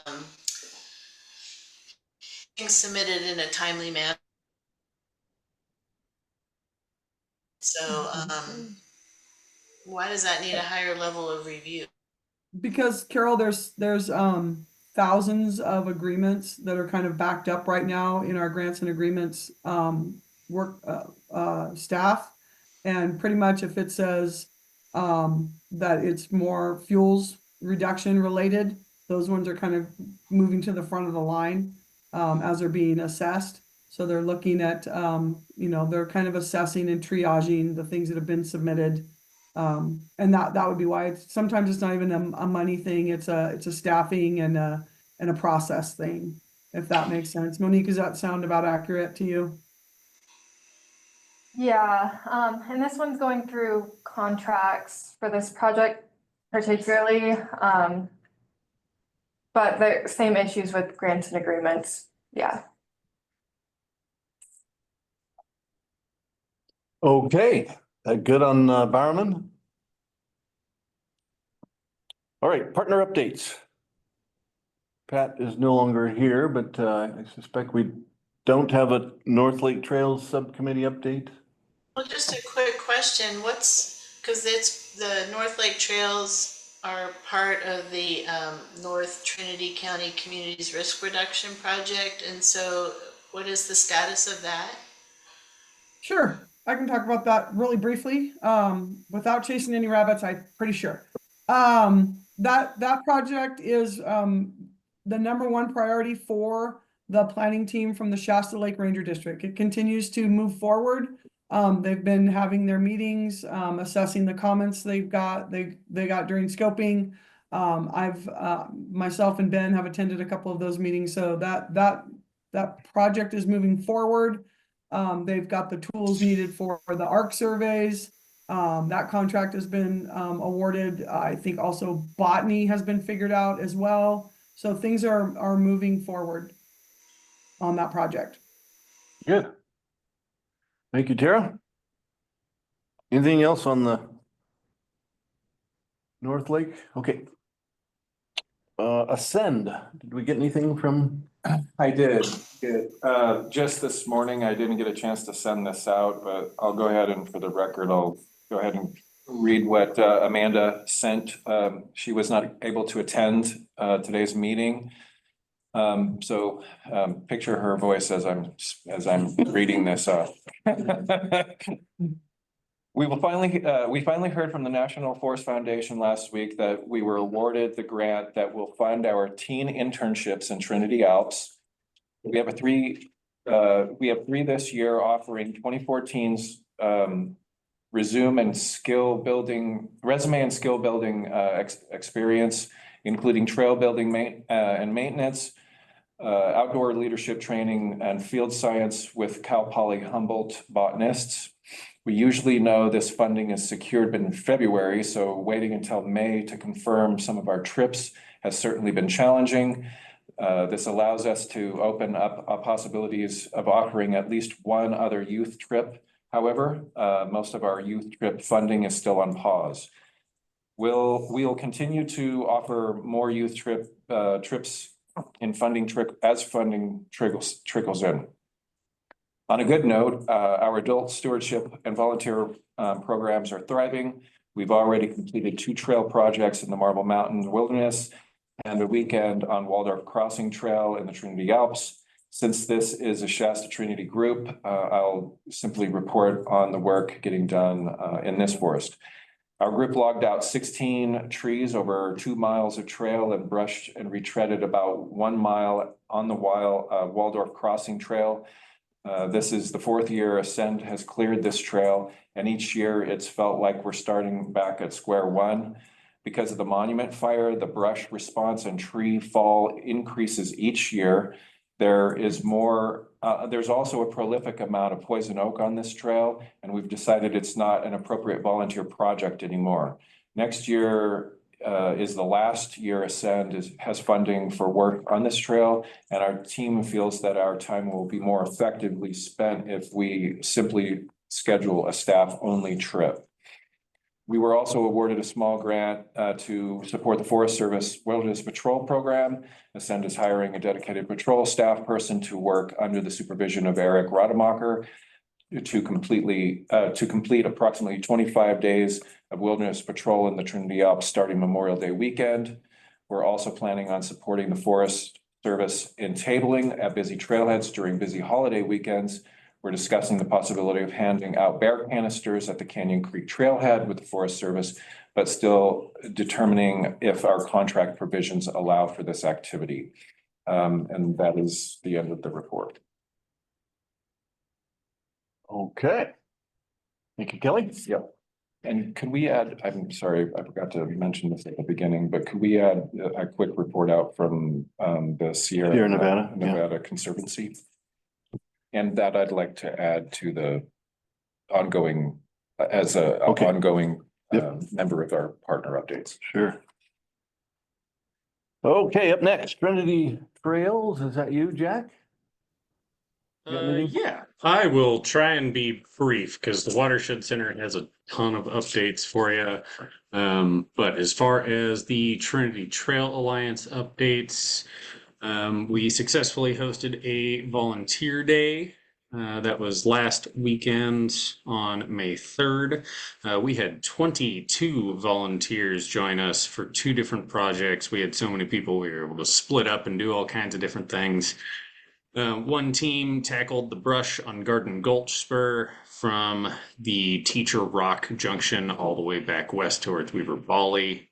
Go and check it out. They did some really fantastic work. I was super stoked to see the progress that they did. I had a conversation with Dustin Edwards over at the Forest Service afterwards, who was like, yes, this is delightful. They were super appreciative. And the volunteers even were just like, yeah, we've been wanting to tackle that for a couple of years now. So it was cool to have that opportunity. We also sent a small crew to sweepstakes, mostly just to knock off like excessive pine cones and rocks and tripping hazards, spoke hazards, that type of thing, in combination with the Watershed Center going out on the Thursday before. That trail is now in the best shape it's been since it was constructed. So if anyone's itching for a bike ride, now is the time to go and check out sweepstakes, especially if you haven't seen it yet. There is another volunteer day scheduled for May 31st, which is a couple of Saturdays from now, and we'll be targeting, this will be more of a dirt moving project up on the top of Jackass Ridge. There's that laminated exclamation point like right before a really sketchy rocky turn. We have a scouting day scheduled with Mike McFadden and Dustin Edwards on Tuesday to make a plan for how to mitigate that hazard. And then, of course, there's lots and lots of brushing. So if we end up with another 22-person volunteer day, there are lots and lots of different projects that we can tackle. Of course, these volunteer days are intended to support the LaGrange Classic, which is coming up quite rapidly here. The race itself is on June 7th. Susan probably has the best information as far as how many folks have signed up for that race already, but we are always in need of more volunteers to help put that race on. That race is entirely volunteer organized, and we depend very highly upon community members for the success of that event. So, Susan, do you happen to know how many folks are signed up for that course? We had about 114 on Monday. And that is awesome. And we usually get, a good 40 or 50 following that. So we're looking about normal, hopefully 150, 160. I mean, our goal is 200, but we'll see. And what is your volunteer status at this point? We always need volunteers. You can go to bikereg.org. And there is a, put in LaGrange Classic at the top. It says race that you want to look at. And there's an option for volunteers to go in and sign up for whatever you're interested in. Okay. Yeah, and for those folks who really know the trail system well, being a course marshal is super fun. Just trying to get people to stay on course depending on what color their race tag is. It's super fun. yeah, Marvel joined us last year as a marshal. I've been out there a couple of times, and it's just wonderful. Plus, you get a free meal and free beer at the end of it, so it's a good time. How can you say no? Any questions for Trinity Trail Alliance before I jump into the Watershed Center? Sweet. All right. Watershed Center, I've got a whole bunch of updates for you, so I'll try and be as brief as possible because I know we're approaching that noon time. Robbie brought this up earlier, but we were able to successfully do a lot of very much needed maintenance on that Mackenzie Gulch Trail, going from the Four Corners down towards the barn. This was an old dozer line with a bunch of failed water bars, lots of significant ruts. It was dangerous for mountain bikers and becoming incredibly dangerous for trail runners and even walkers with a decent rut right through the center. So we partnered with the Forest Service, the Smart Center, and Redding Trail Alliance to put our trail dozer and the mini excavator out there. It looks like a completely different trail now, and we're super stoked with it. McFadden walked out there and was very happy with the product that we put out. So if you see anyone from the Watershed Center staff, aside from me, I didn't move a whole lot of dirt on that project, so make sure you give the other folks a high five, especially our new crew leader, Caitlin Taylor Walker, has rejoined us in Trinity County from the Netherlands. She finished up her master's program out there and has rejoined us. She was working with the Forest Service previously with Robbie, and she's got tons of experience with the state parks, with the Backcountry Seas program, National Park Service, and U.S. Forest Service. And I am super stoked to have her aboard. Aside from Caitlin, we now have 3 new trail techs on staff as well, who will be moving all across the county, and I'll get into specific projects that we'll be involved with in just a moment here. So I'm going to share my screen here, but we just punched through. We have not yet completed a new segment of trail in the basin. This is on a private property owned by the Snyder Highland Arts Council, and it's a 1.5 miles that now connects Jackass Ridge at Junkins Ditch. Oop, where did I go? There we go. At Junkins Ditch to the East Garden Gulch, 10 Cent Gulch, Taylor Street Junction. If I can figure out how to, there we go. Cool. So this section here, this is just a working map. There's nothing very fancy about it, but the pink line that you're seeing there, so this is the junction at Junkins Ditch, and it's all. And then this is the junction that we just connected yesterday with our dozer. This segment of trail is designed and intended for like beginner to intermediate level mountain bikers, hikers, equestrians. It's all a non-motorized trail there. And it's all like 5% grade, very mellow climb. With the intention of reducing the steep climb up 10 Cent Gulch and the even steeper climb up Jackass Ridge Spur. So it's about 1.5 miles, and it now opens up another possibility for a 3 to 4 mile loop when combined with, say, 10 Cent Gulch and How Ditch trails. There's a possibility for eventually connecting this ditch line alongside Jackass Ridge here. However, it's not the top priority at this moment.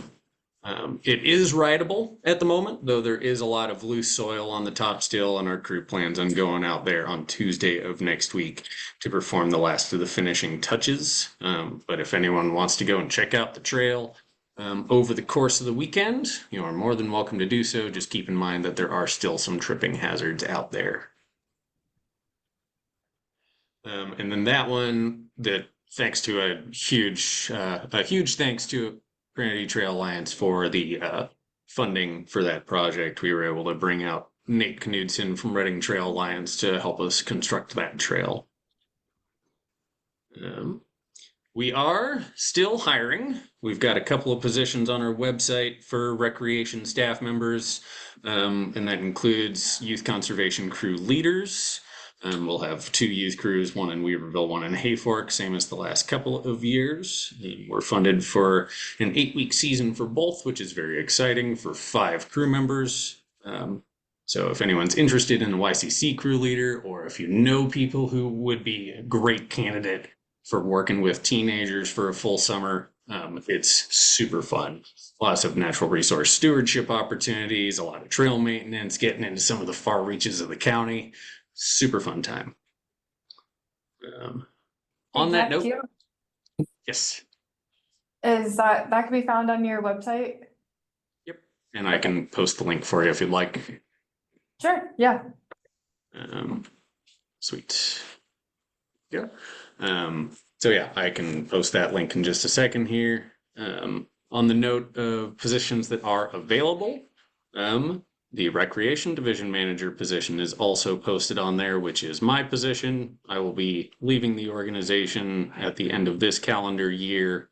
I'm going back to school, and so I will not have the capacity in my personal / professional life to maintain this position. So if you know anyone who is interested and available for my position, lots of grant writing, all in running the crews, et cetera, of course, coordinating with local partners like we're doing right now. Feel free to have them send their application to me or Josh Smith, and we'll be closing that portal as far as availability for applications by the end of next week. So if you know anybody, send them our way.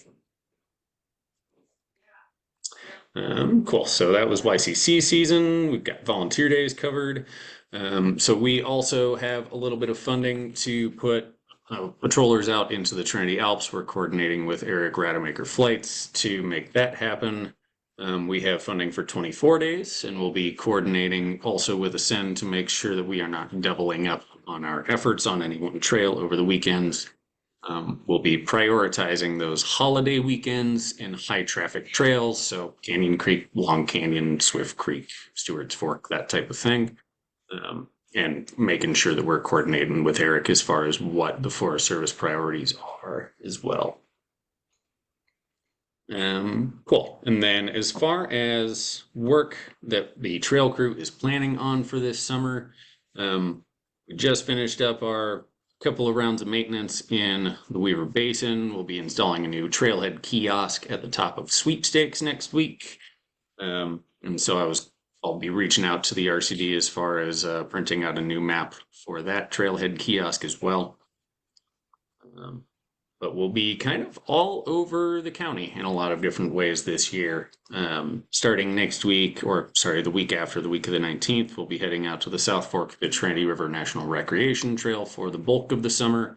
Our crew will be camping out there 4 days a week for about 4 months out of the season. Be much more efficient to camp out there rather than driving, 3 hours from Weaverville to get to a trailhead. After the South Fork, we'll be heading up to the northern end of the county, up to the Sisson-Callahan Trail, continuing our maintenance efforts up there, funded through the American Trails Legacy Roads and Trails program. Last year, we did 6 miles out of the 11, and we plan to complete the remaining 5 this year.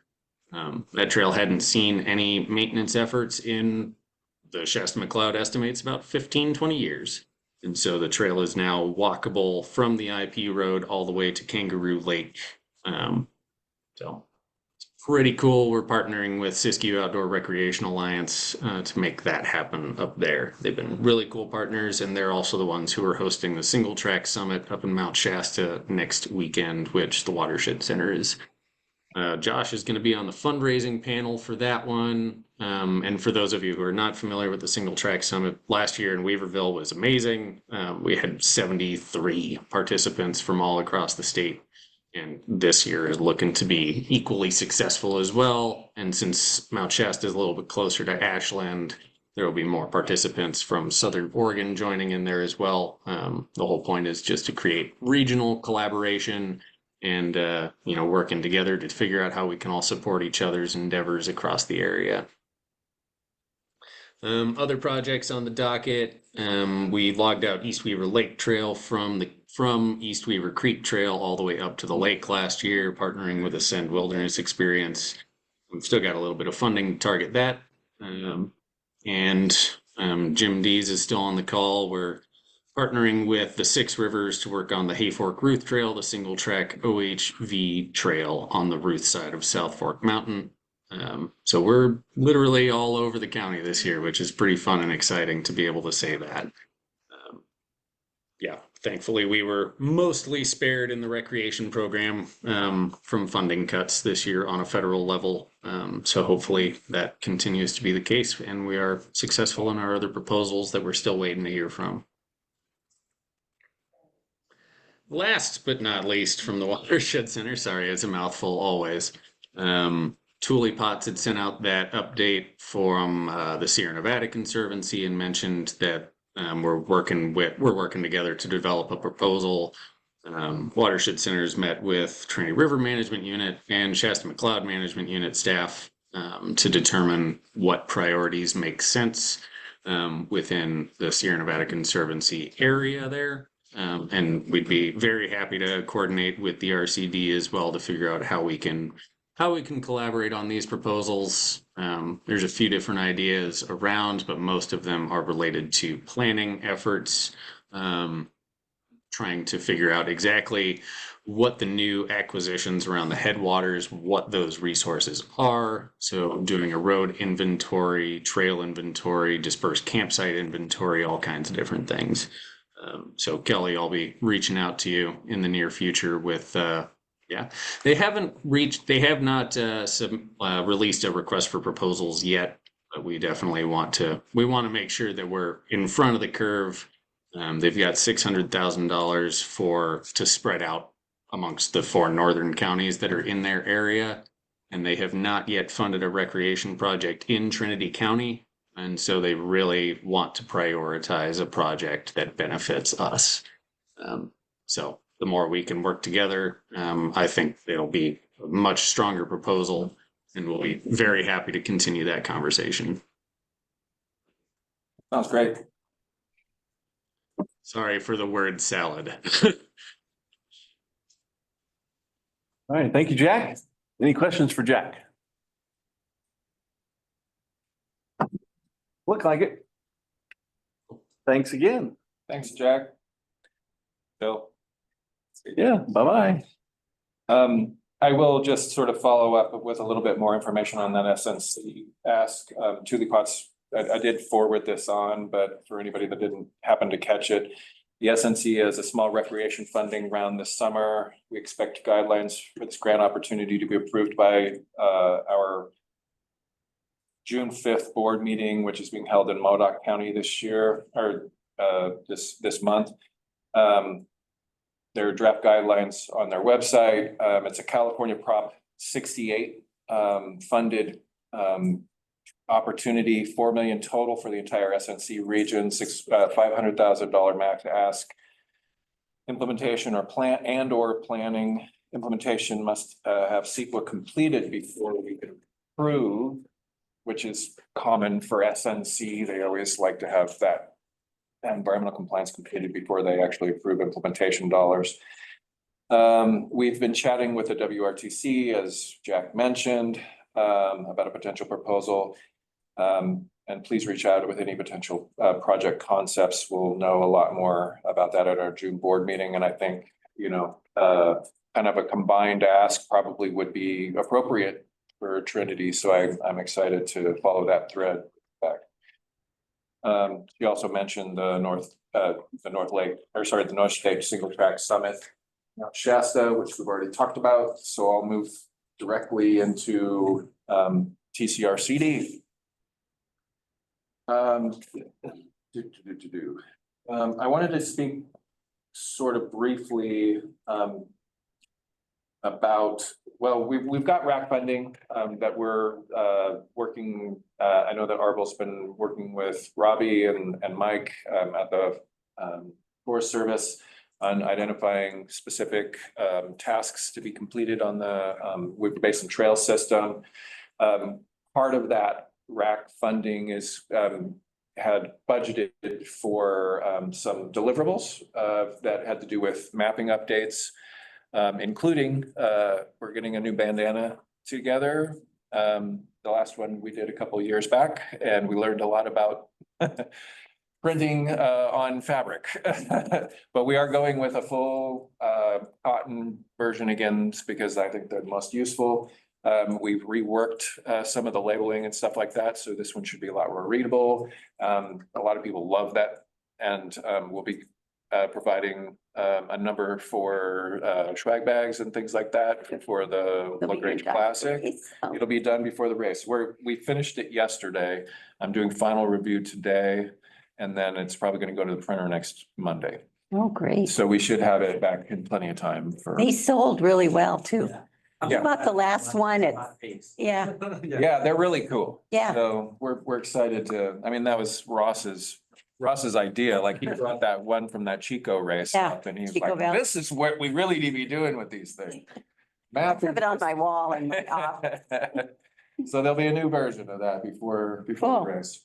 We'll also be doing updates to all the kiosk, the big 3 foot by 3 foot kiosk You Are Here maps.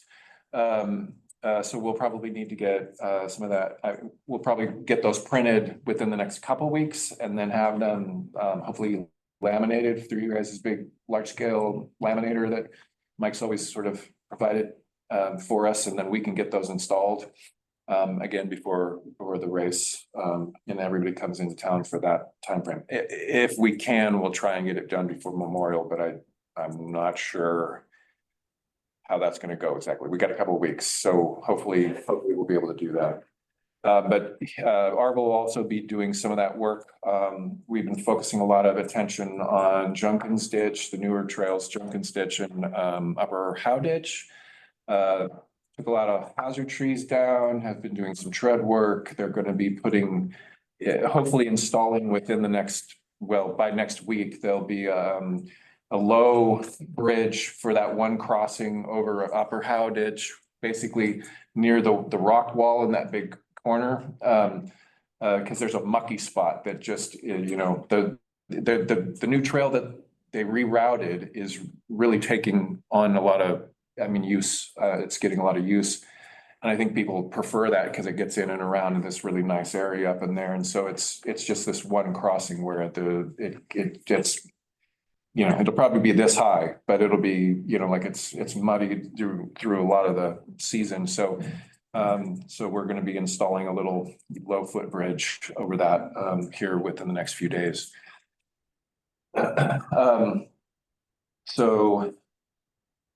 So that's that piece.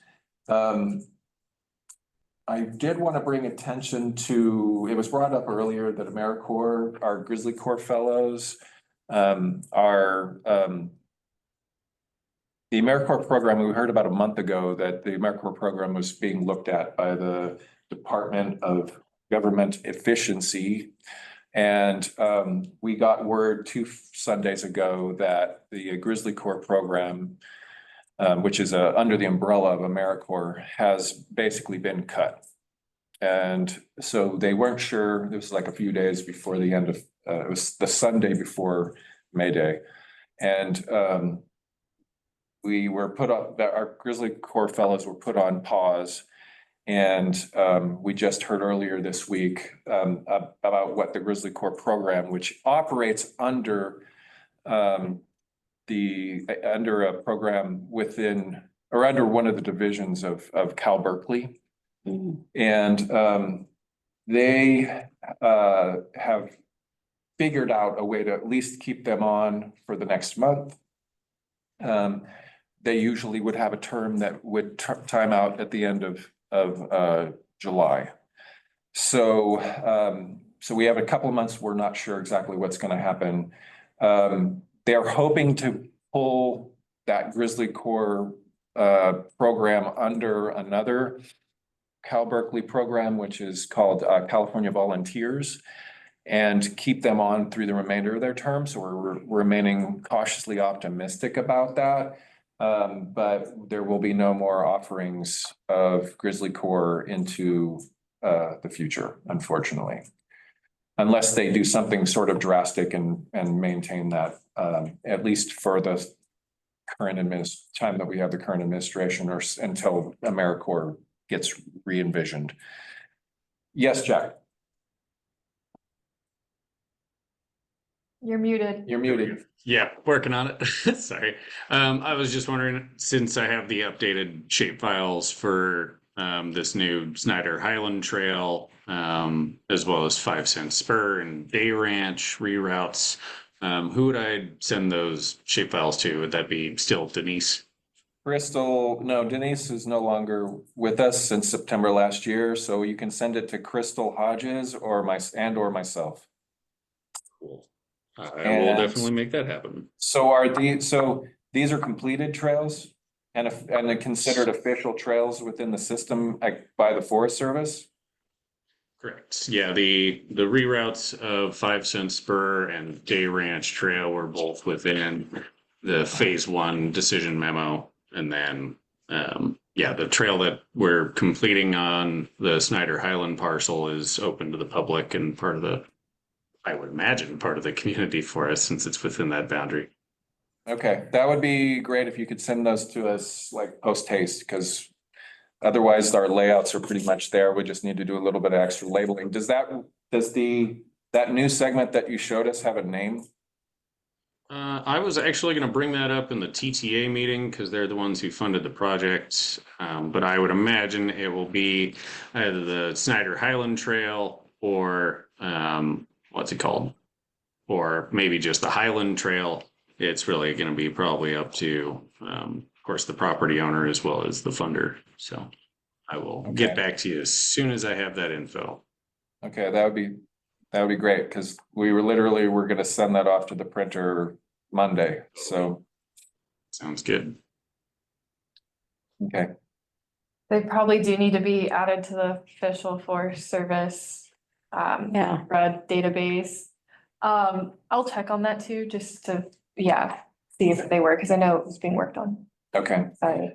I mean, is this something that I could talk with Mike about, or? He's not in today. I could talk to our GIS specialist who is now at our office. Okay. Yeah. Okay, that would be, I mean, before we put. How do I put this? The procedure for adding new trail segments has always been that it needed to be authorized by the Forest Service, just because of the nature of all those trails, basically in some fashion connecting in or through Forest Service properties, although I know that this particular one is entirely on private property, it looks like, so. But I mean, I guess that would be up to you guys how you would handle that piece of it. The private one, it's not an issue to put it on the trail map. For the Forest Service ones, they do need to go through an official process, but I think Mike was talking to Kent Bloomer, our GIS specialist, about it, so we just. I feel check like in. they were just talking about it at the beginning of the week. Yeah, they were. And Mike is unable to attend today and was gone yesterday because of a medical appointment. But I know that this is on his radar. Okay. Yeah, I think there are some. I don't think it should interfere with the printing of the handkerchief. Okay. Because inputting the data into the NRM, I was eavesdropping and heard that there are some changes happening. And so who knows, that could take a while. Okay. But as far as if the trail's there and it's connected to the Weaver Basin system, it will be maintained as such. Okay. I think that's probably the only issue that I would be concerned about. Like, do we have the same easement authorization for the maintenance? Right. Through private property, not any different than blue lead, black lead, you know, so. Okay, that sounds good. Okay, fantastic. Well, thanks, Jack. I appreciate you providing that information to us. We'll get that incorporated post haste. Yeah, so as far as Grizzly 4, we're cautiously optimistic about the last 2 months, but we were already planning to employ and onboard those 2 Grizzly Corps members as employees to the RCD. So one way or another, we'll be taking on that responsibility and privilege because they're both great. They're both great gets for us, both Emily Acer and Clay Gretsch. So we're excited about that piece. We're gonna make it all right, one way or another. And I did want to just give a hair bit more, I know we're over time, but I wanted to give a hair bit more detail on the Trinity River cleanup, and thank you, Monique, for getting that posted in the chat. But just for all of our sakes, yes, Saturday, July 19th, 9 a.m. to 12 p.m. It's a volunteer event with the meetup basically being at the old Lewiston Bridge, river access, and with a float and trash pickup along the Trinity River upstream of Douglas City, so downstream of that location. And then Anissa also told me, who's organizing this, that the tentatively scheduled second Trinity River cleanup will be Sunday, September 7th. And is a main stem prep for the U.S. Rafting Association and U.S. Amateur Rafting Coalition's Whitewater Rafting National Championships that are happening on the Trinity River, September 12th through the 14th out of Junction City. So more details on that as we approach that time. Oh, Cool. What was that date again? Because I had to leave the meeting when we talked. Sunday, September 7th is the tentatively scheduled date for that volunteer event. Got the July 19th. Mm-hmm. Yeah. I was a part of that conversation. Yeah, that's all right. And I have one other thing, but I think we've covered pretty much everything I needed to talk to this group. Okay. Kelly, any And my questions? report. Any questions? Not seeing any. Okay, agenda building, anything that folks have for next meeting that they want to have on the agenda? I did just have one little go back for Carol. I was able to get a hold of Logan, who checked in with the concessionaire. The bathroom is open over at the Bowerman shop. That's great. Thanks for checking. Yeah. And then I think we can take off the update on the transition and the courtesy docs update off the next agenda. Yes. How did if we're kind of at that point, one of the other things that I was wondering about too had to do with is the Trinity River Management Unit, or I guess the Weaverville Ranger District, basically is the NRA is the NRA, right? It kind of essentially retains its administrative designation as such. Do we need to have them segregated, or do we, like, for future agendas, do we sort of just build that in, or has there been any reasoning on your guys' end on how you guys want to handle that?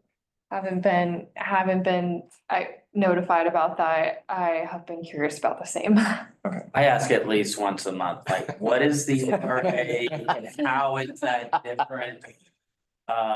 As far as I understand, on the ground, we'll be doing the same work. We just have one less middleman. And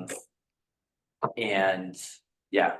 Maybe we'll leave it on the next one and we'll ask Tara, does she want that separation, or do we just assume that if there are NRA issues, they'll be brought up? Okay. Under the Shasta Trinity report. I know that I'll be talking with her before then too, so we can double check before, that would be my preference. So we'll inquire and see if we can get a little more guidance from The way she described it, Trinity Unit of the National Recreation Area, sounds like the area is the same, Yeah, but there's specific districts that are handling each part of it now. That's the way I assume. Yeah, That's kind of what I- TRMU, the Trinity River Management Unit, and I mean, the work around Lewiston Lake. Right.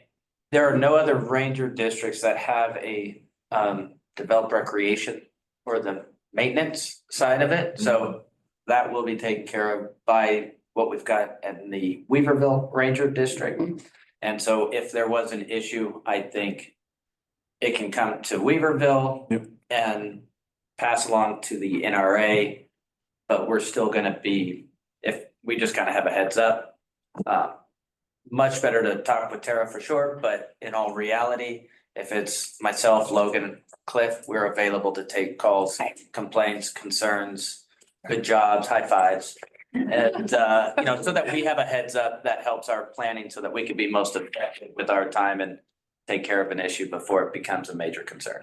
Yeah, from our perspective, it was more just like, if we're gonna need to change any kind of like. On the like agenda. Itinerary. Yeah, like we wanna itinerary. Get rid of one of the acronyms. Yeah, right.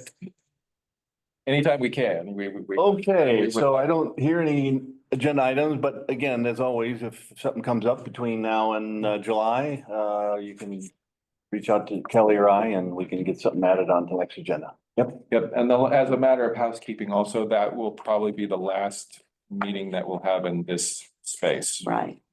Because the PRRP, well, like, yeah, August is, there'll be a out of this space by August 31st, so. But I checked with Kiana and she said it would be okay for us to have the July meeting here, so. Okay, cool. With that, anything else before we close up shop for the day? All right, thank you all. Thanks, everybody. For your contribution, participation today. Appreciate it. We are adjourned. Thank you very much. Sure. Sorry to hear about Kingsley Cord. I heard about it last week Yeah, and that's a big bummer. they were being very cautious about how they shared out information with regard to that. But I mean, literally, it came to us at like 8:21 PM.